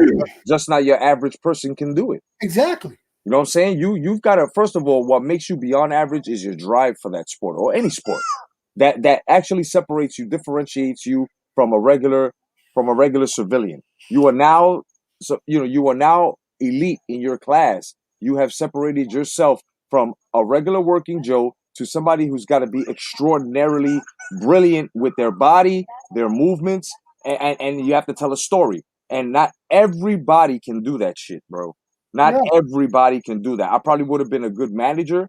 I probably would have been a good wrestler, right? But I wasn't trying to finish that shit because I wasn't trying to get my shit. Bro, let me tell you something, man. That shit hurts, bro. That mat hurts. No, it did. And trust me, I'm going to tell you right now, if it wasn't for me and my boy Junior doing what we did, you know, appreciating wrestling the way we did and training our bodies to take that damage, we wouldn't have been able to survive the shit we survived. That's what I'm saying. I have the utmost respect for those fucking wrestlers. Yep. You know, and I bet they could take some punishment if somebody actually did want to really fight them.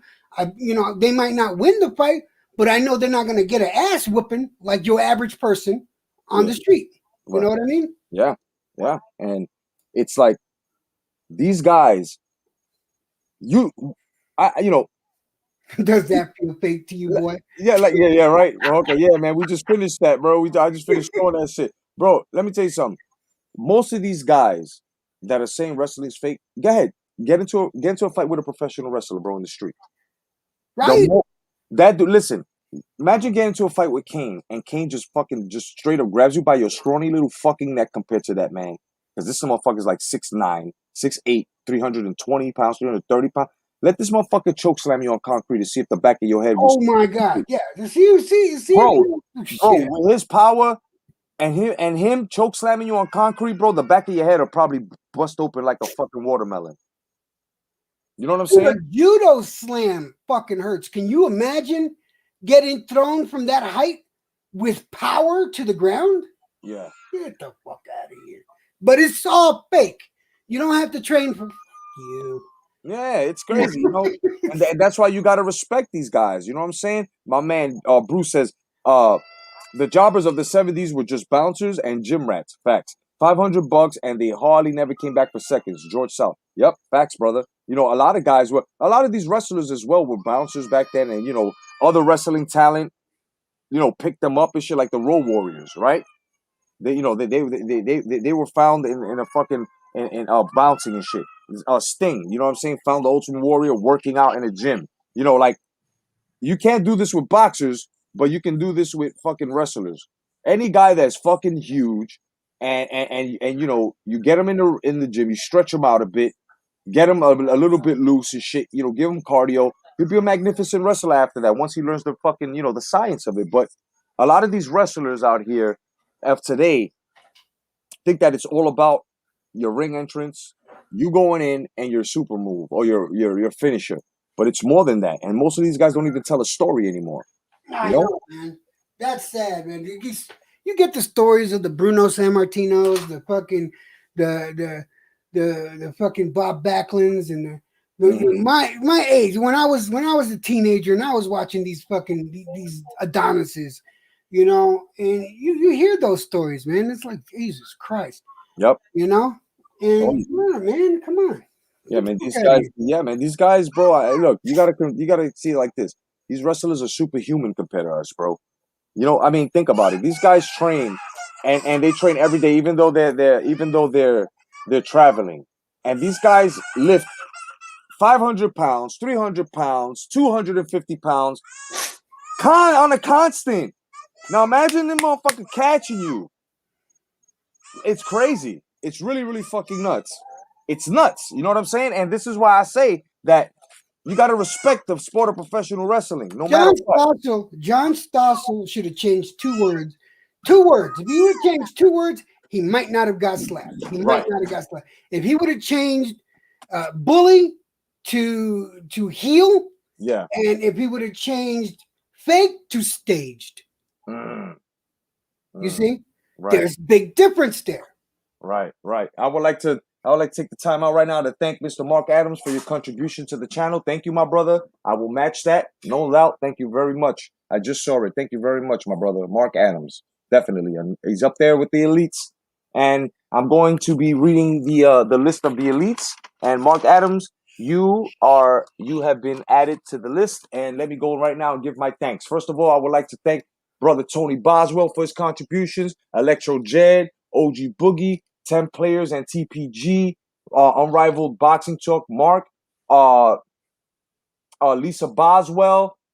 I'm sorry, Lisa Bales, Brian Harkin, and Juan Gonzalez. You guys, and now Mr. Mark Adams. You are the elite contributors to this channel, and we appreciate any and all donations seriously, because it's going to help this stream out, and the stream is already improved since he started collecting. So. Yes, sir. And, you know, we don't listen.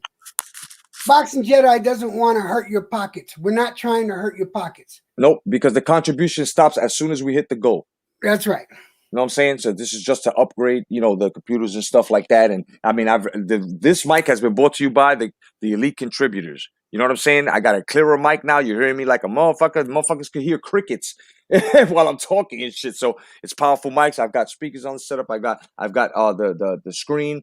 So that way when I do get the tower, which is going to be Alienware, and you know, and also I'm taking care of the software by my 2 brothers, OG Boogie and Mark Unrivaled. They're gonna before you get the tower, man. Before you get there, let me know what you're getting. Oh yeah, definitely. Let me know what you're getting. I'll tell you if it's worth it or not. Because yeah, we'll talk. But let me know what you're getting. Oh yeah, definitely. You know, so those are the elites of hashtag Come Back to Boxing / the Boxing and Jedi's Temple, and you guys are very well appreciated, and thank you so much, man. You know what I mean? And like I said, hard work comes in, and it's coming in, bro. And I can't wait to start making these videos. I can't wait to start making these fucking videos, bro. What happened? I gotta tell you news. I heard today that Mateo got the tube pulled out. Awesome, yeah. I heard that he got the tube pulled out. Yeah. To all those people that donated to Gonzalo and his kid, I thank you. Everyone thanks you. The kid is doing, you know, he's that much closer to going home, man. Beautiful. That much closer to going home. Beautiful, baby. That's what I'm talking about, man. Little Mateo, no doubt. God bless you, kid. You know what I'm saying? And Gonzalo, no doubt, man. You're a good father, brother. That's what's up. You know what I'm saying? Hell yeah. You know? So let's get back into this wrestling now where, you know, like I said, we respect these wrestlers. At least we do. Yeah. Because we know what this is about. These guys of today, they're trying, but at the same time, I can't really fully blame them. But yet we can. See, this is why this is like a seesaw. Because there have been many wrestlers like a Jessie the Body who actually were able to sit and tell Vince McMahon about things that he's doing wrong and how he's fucking up, right? The problem here is that you've got one corporate, his son-in-law, Paul Levesque, a.k.a. Triple H, who has actually fucked this whole wrestling generation up because Triple H was always about himself. So if he was about himself being a wrestler, what do you think now him being in the office and stuff like that is about? About his ideas. So this is exactly why. So I guess they must think that it's brilliance to not have the writing team work with the talent. Really? I got something here for Bruce Goes. Hold on a second. Bruce, you need to watch this.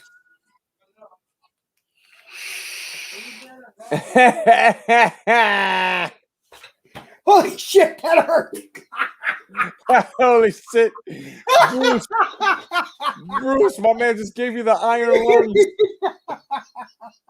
Holy shit, bro. My man. Bro, I don't want to get no phone call in the morning, man.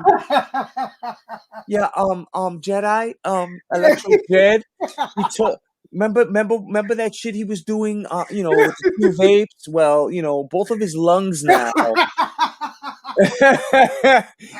They need Oh my God. band-aids now, Straight up, man. My man gonna blow a hole in his fucking lung. Jesus Christ. I wasn't expecting to feel that shit that way. Like, Oh, you all right?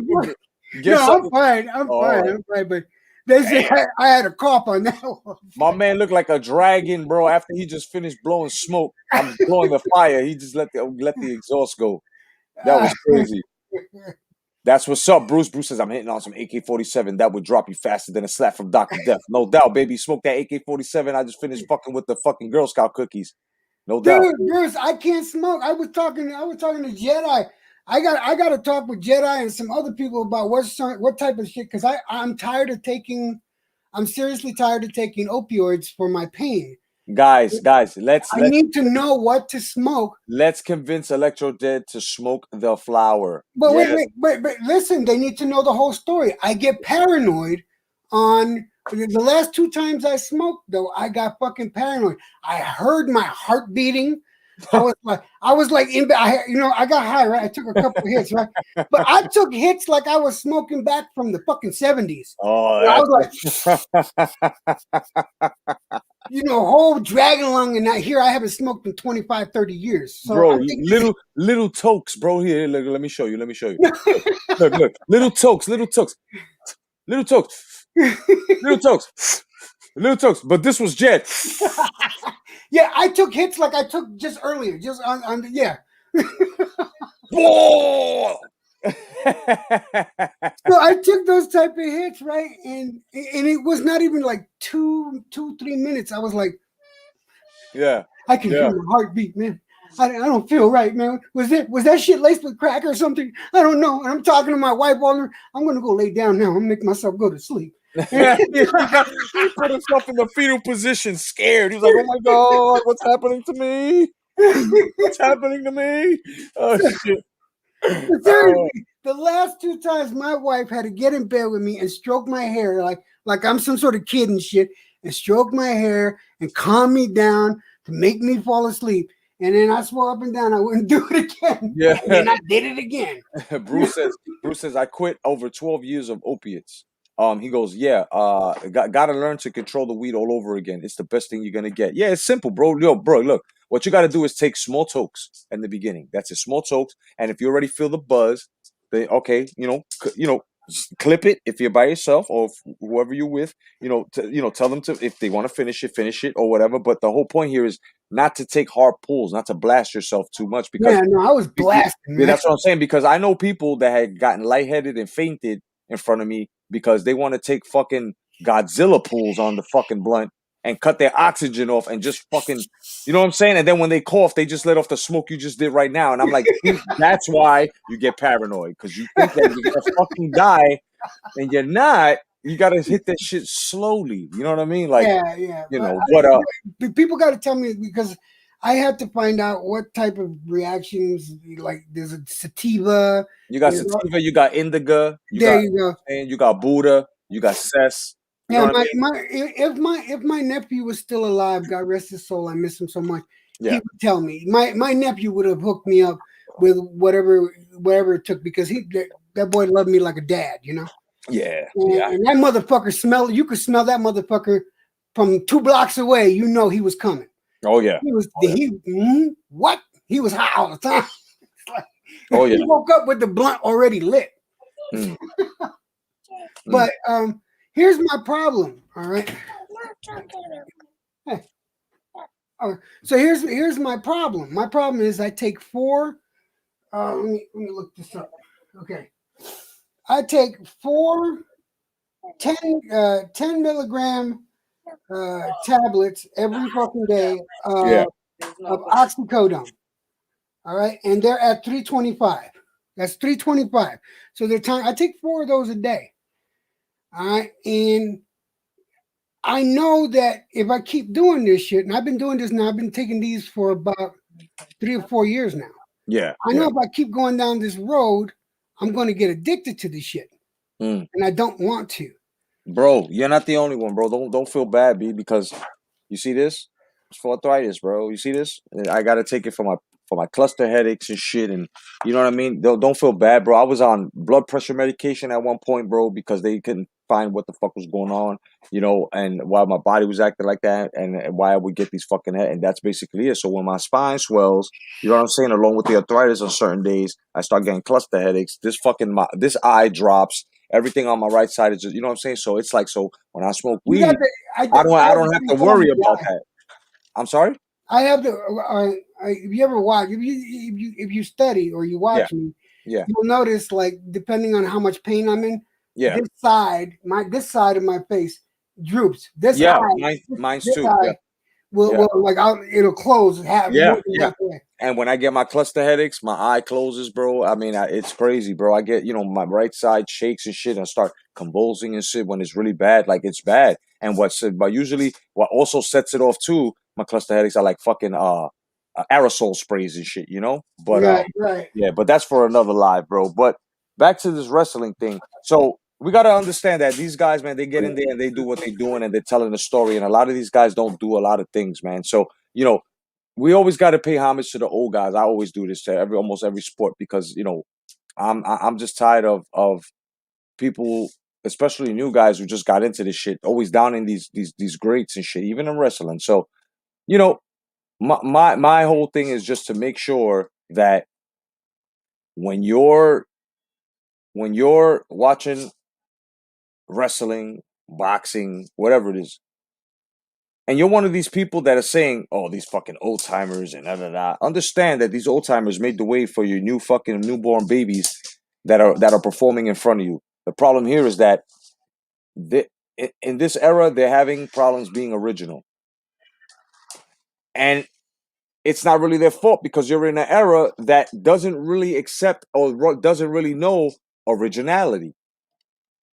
Because there are hardly any actors, sports, fucking athletes, so on and so forth, entertainers and music and stuff. Nobody's innovative anymore. Everybody's taking bits and pieces of the past, but they're not saying thank you, past.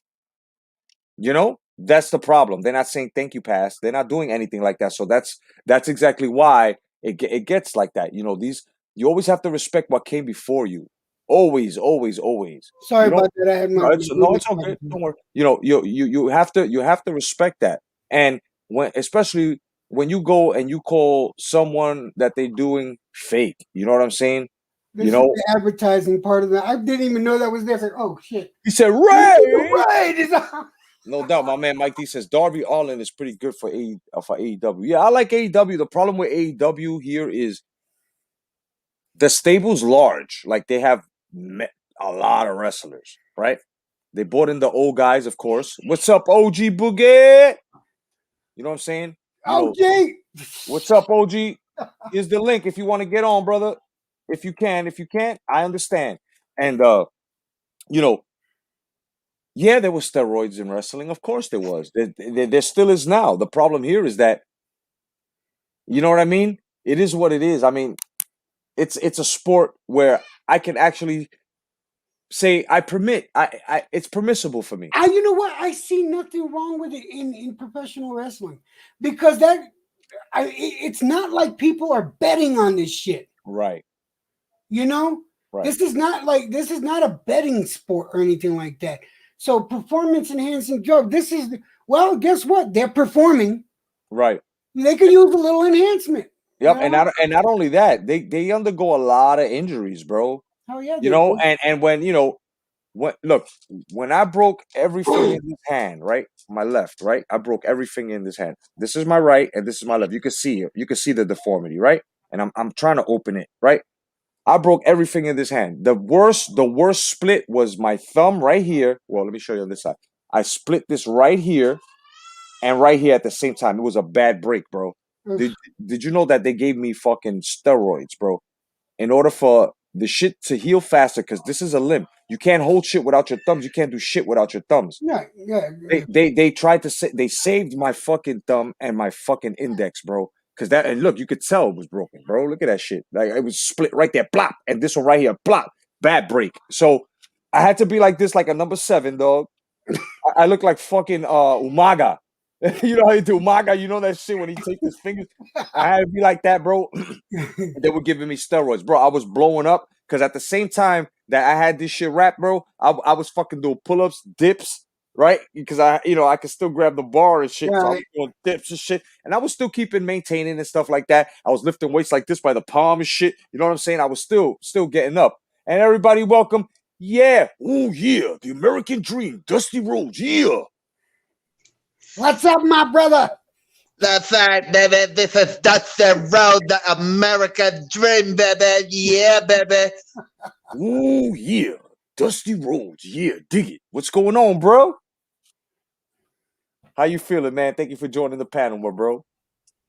I'm doing good, baby. That's right. Look at this, baby. This is what I'm going to show you, baby. This is the city. Oh yeah, look at that. The city. Oh That's shit, the city, man. The city, baby.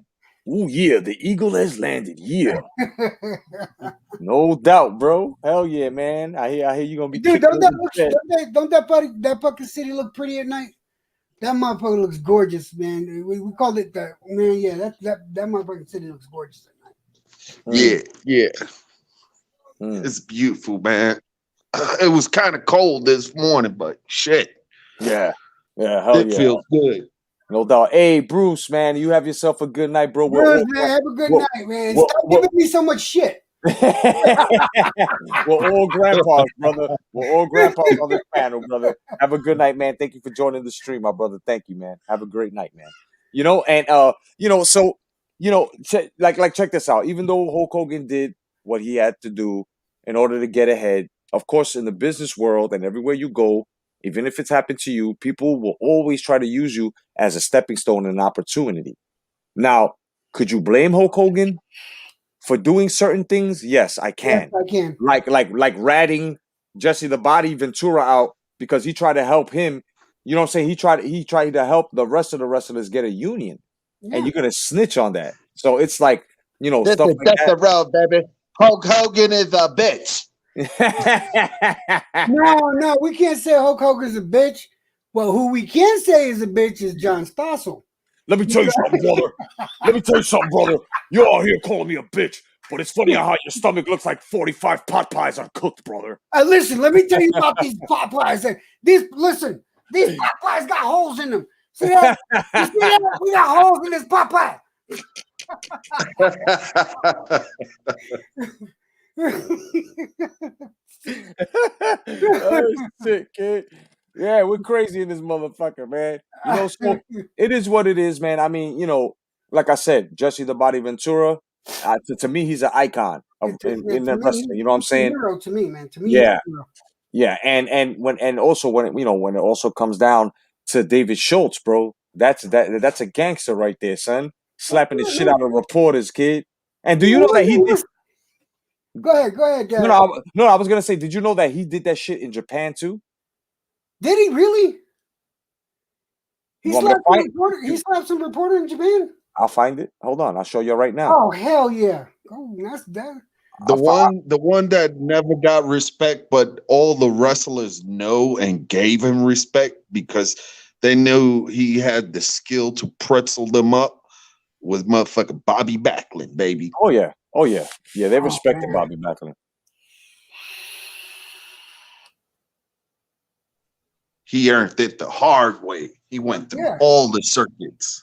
Yeah, he did, and he was like one of Bruno's students and Larry Zbyszko. I mean, he went through the grinder, man. Yep. Even Gorilla Monsoon gave him mad props. Fuck yeah. Oh yeah, he certainly did. Hold on, let me get this shit right for you guys. All right, this is gonna be in Japanese, fellas. I'm very sorry. I mean, there's nothing more I That's can do okay. about. I will interpret the Japanese We'll for you. know when he's gonna get the birdie bird from 33rd. Okay. He said the birdie bird from 33rd. Bro, that's got to be fucking authentic right there, son. That's got to be very authentic. All right, so here we go. Let me just show you guys this shit right here, bro. This shit is fucking hilarious, man. Okay? Here we go. にとって$1500の首である。手術は犯人の妻が出かけている間に乗り込んだ。Because he's not here. I know you're looking for him. For what? For a bond you jumped or something? Yeah. I mean, you know, that's you're not stupid. Yeah. Well, I'm not either. 奥さんが帰ってきました。手術を知らない夫人は保釈保証人に何事かと尋ねた。彼女は夫の逃亡を助けるばかりか、夫に代わって麻薬売買をしている。 Papa. My Papa? And I'm supposed to get the money from Mr. Gonzalez. And he told Oh, these people are telling me that you're looking for Papa to take him in. I'm not looking for Papa. Get away from my house! Run tires and call cops. I want the guy's number. Yeah, we 彼 have 女が売人であろうが警察を呼ぼうが手術にとっては無関係である。 And witness a robbery, and you know it. 保釈保証人に表から乗り込ませ手術は裏へ回った。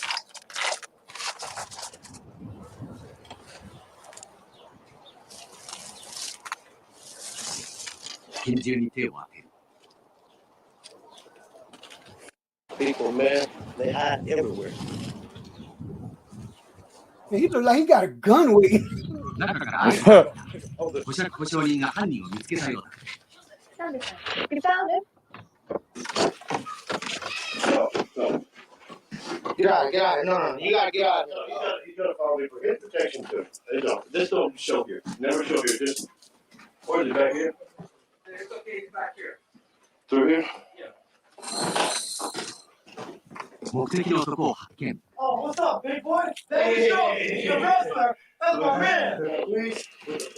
男は手術の目の前で最後のコカインの包みを開いた。 Frankie, you're on stage, Frankie. 最後まで講義を続けていった。 I have my dirty underwears on. Please don't film me. Vacated as the rearrest. The rearrest is not vacated, right? So what? I gotta go tell him. To my father, come on. I got the money. Yeah. Come on, give me another 20.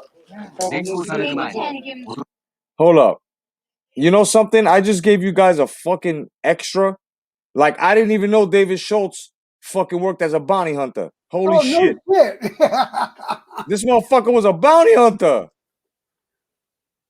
Unlike dog, this motherfucker will fuck you up.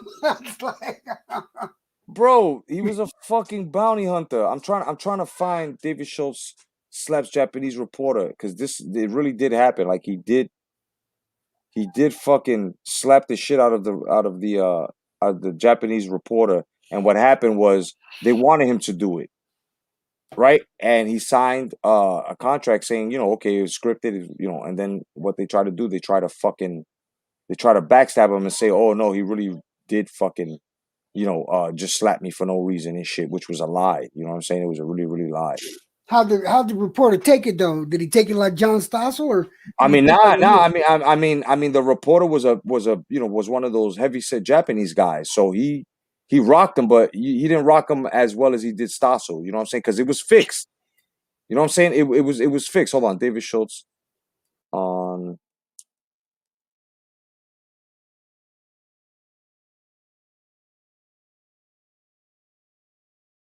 All right, let me see if I find it here. It should be here. Yeah. What the fuck, bro? This is crazy. Damn, man. Can't fucking find it. That's fucking ridiculous, man. Are you serious? Damn, I can't find it. But if you guys go through another search engine, just you know what I'm saying, or go to a John Stossel interview.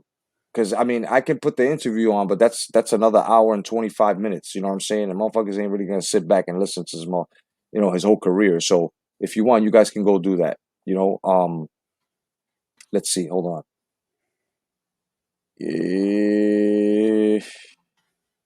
Yeah, it's not on here, guys.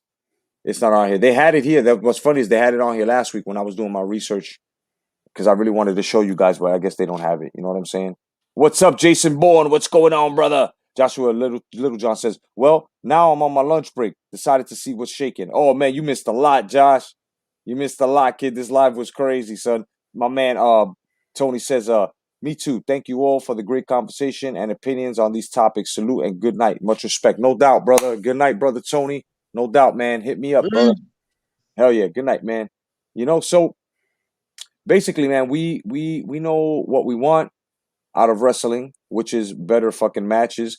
We already know that everything in wrestling as to the politics and basically when it comes down to the story writers, they're not working with the talent. This is why the talent doesn't look good, because when you're doing a wrestling show, it's a cohesive unit.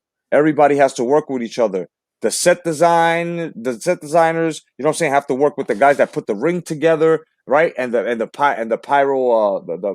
pyro fucking technicians, you know. Then in the back, you know, the pyrotechnicians along with the sound guys have to work together to make sure the pyro, you know what I'm saying, like it's all a cohesive unit. So if the entrances look spectacular, great, and they work, why is it that you guys aren't working on telling a story once again in the ring? Man, listen, you already know my point of view on that. Yeah, you know, he picked the wrong story. It's as simple as that. He said the story that he should have done, you know, and he said it right there during the story that he was doing. Yep. You know, he said it. What is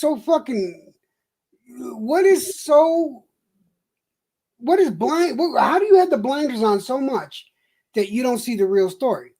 But you're gonna talk about this is fake. Yeah, you're fake and you're a bully. Yeah, right. But calling him a bully first, and then I'm one of them motherfuckers that if you accuse me of something I didn't do, guess what? I'm gonna do it. Yeah, you accused me of it. Yeah, I mean, depending what it is, though. Depending what it is, you know. Yeah, I'm not gonna kill somebody. Yeah, because imagine Electro Jed, you robbed the bank. You know what? I didn't do it, but I'm gonna do that shit now. Yeah, no, I ain't gonna go that far. But you understand the logic behind it. It's just what the fuck, man. Oh yeah, definitely. My man Joshua says, he goes, yo, Jedi, how did you feel about the Venom 2 trailer? I'm hyped. I haven't seen that yet. Matter of fact, as soon as I get off here, I'll probably go check it out. Dude, you should just like stream it now. I can't. No, they'll definitely stop my stream. Oh, dude, that fucking shit was. That's Sony. Nah, that's Sony. Them niggas have my channel true. They're closed my channel, bro. YouTube. Wait. People do reaction videos to that shit. They show the fucking. You really gonna get in trouble for that? Yeah, I would get in trouble for that. What the fuck? Yeah, definitely. They'll put a strike and everything on my shit. And well, you know what? I'm gonna do a reaction to it. Watch, I'm gonna do a fake ass reaction. Oh, definitely. And I'm gonna be doing reactions, but I like I said, I'm gonna wait till I get the upgrades and shit because I want to do it right. You know what I mean? I want to have like the little window showing it and me on the. You know what I mean? I do got. I want to talk. I just want to go off subject if you don't mind. No, not at all.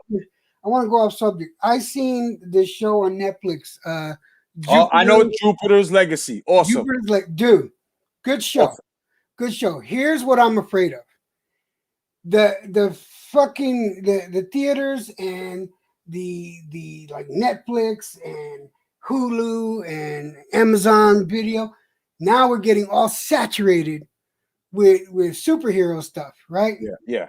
I'm afraid it's gonna hurt Marvel. And here's why. The saturation is going to be so much, no one's going to want to care. And Marvel's the one that started it. Yeah, but at the same time, I'm glad that it's also opened the universe of bringing comic book superhero movies. You know, because think about it. Jupiter, that Jupiter, it's fucking good, man. Bro, I binge watched that shit yesterday, bro. Me too. And I'm so mad at myself, bro, because I'm like, damn, now I got nothing to fucking watch. You know what I'm saying? And I'm waiting for the second season of The Boys. Yeah, second season of The Boys. Did you already watch all of Invincible? Invincible. Oh, dude. Oh yeah, the animation, bro. That shit is sick. Fuck yeah, the Invincible was the damn. Bro, I can see why they can't make that a fucking movie because that shit would be Did you sick. see the Yakuza animation? That's the next one I'm gonna see, man. What is it called? What is it called?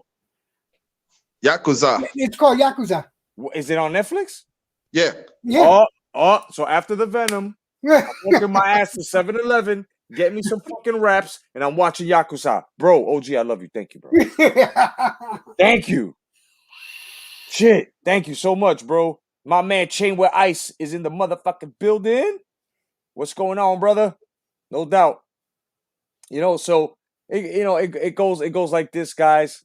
And you gotta understand, wrestling is something that we all grew up on.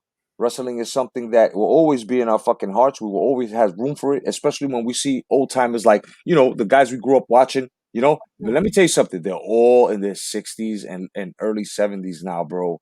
That's crazy, man. Like Sting is like fucking 60.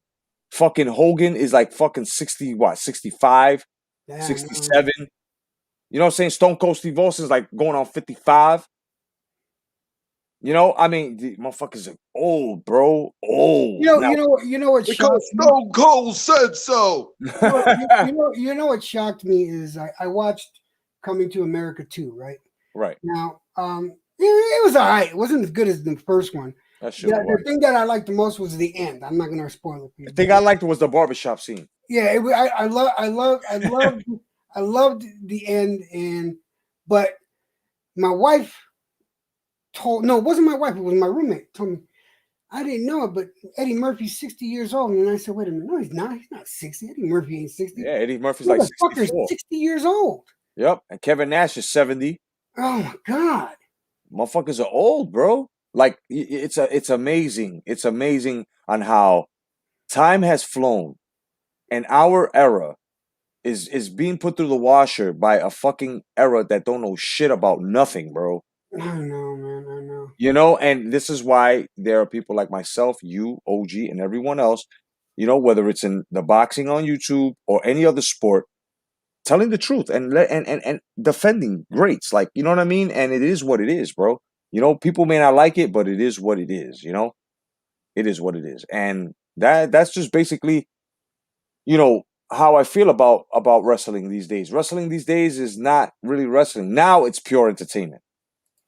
Now we can basically say that shit is a shit show of just entertainment. Like, you know what I'm saying? Like, I hear you. I can't even watch it for 2 minutes, bro. That's how bad it is. Like, it's terrible. It's terrible. And I know, we're supposed to give the young guys an opportunity, but it don't work like that. See, because in our fathers or grandfathers' eras, when the sports was transcending, and then you had, to pass the torch, they did it right. This is why our generation, we accepted it because it was done correctly. Now, when this generation, all they do is they say, whatever sport was there, but they make it seem like they invented the sport. They make it seem like they're the ones that are pushing. That's some bullshit. Exactly. Cold said so. You know what I watched today? You know how I get nostalgic and I watch old boxing matches, right? Yeah. Today I watched the entire boxing match of Muhammad Ali versus Chuck Wepner. Oh man. I don't know if you remember that fight or that Yes. fight, but yeah. I noticed something. I watched the whole fucking fight and I'm listening to the commentary, right? Now, Wepner is fucking straight up pulling Ali in and hitting Ali in back the back of the head with rabbit punches, right? So Ali got fed up and started doing the same thing to him. Right. Making a point for the judge to understand, for the referee to understand what's going on. Right. And you know what the commentators are saying? I don't see Wepner doing that. I see Ali. I'm counting Ali do it. Always Ali did it. Yeah, I mean, people hated Ali because first of all, especially in that time, because he was black. He was very, very, very intelligent. At the same time, bro, the man walked with God, bro. Like when you seen Ali, you seen a light. He was black. Yeah, that's exactly. Black, intelligent, and he didn't take their shit. And that scared people. Yep. That scared people. I was like, the only one that didn't scare was fucking The one that gave him the most shit, but they were best of friends, which was fucking Howard Cosell. Howard Cosell. Yeah. And then they got rid of Howard Cosell because they tried to say that motherfucker was racist. Really? Right. Yeah, just because he said just like a little Because he said, monkey. yeah, because of the monkey comment. Yeah, I mean, the fuck out of here, bro. Get This, the fuck out of here. you know, it's funny, bro. It's funny, and This what's is funny. Howard Cosell, and I'm about to tell them what Stone Cold said. They can kiss my ass. Word up. And The Rock says these guys can stick their racism sideways and stick it straight up their candy ass. Yeah, man. You know what I'm saying? But Can you smell the Rock is cooking? hell yeah. You know, and like I said, man, the best catchphrases comes from wrestling. Bottom line. No, well, not the best ones. Because for me, my main catchphrases come from one movie. Which one? Ash versus Evil Dead. Oh yeah. You know? Yeah. You know, this is my boomstick, and ooh, that's gotta hurt. and that was, yeah, baby. You know, Yeah, I can respect that. I can respect that. But the greatest line ever said by a wrestler in a movie, Roddy Piper, they live. oh yeah, I've come kick to kick ass and chew bubble bubble gum, and I'm all out of bubble gum. gum. Oh man, bro. The second greatest quote from wrestling. To be the man, woo, you gotta beat the man. Yeah, there you go. Oh god damn. Word up, Wesley. Definitely did come up with some good Word ones. up, Man. word up, Wesley M. Give me some sugar, baby. Give me some sugar, baby. Yeah, man. You know, I mean, great catchphrases. You know what I'm saying? Great catchphrases from wrestling. Look at that. Look. Fucking the excellence of execution. I'm the best there is, the best there was, and the best there ever will be. Bro, that's sweet. Like, you know, very, very awesome catchphrases, bro. Oh, no. Oh, you didn't know? Oh, your ass better call somebody.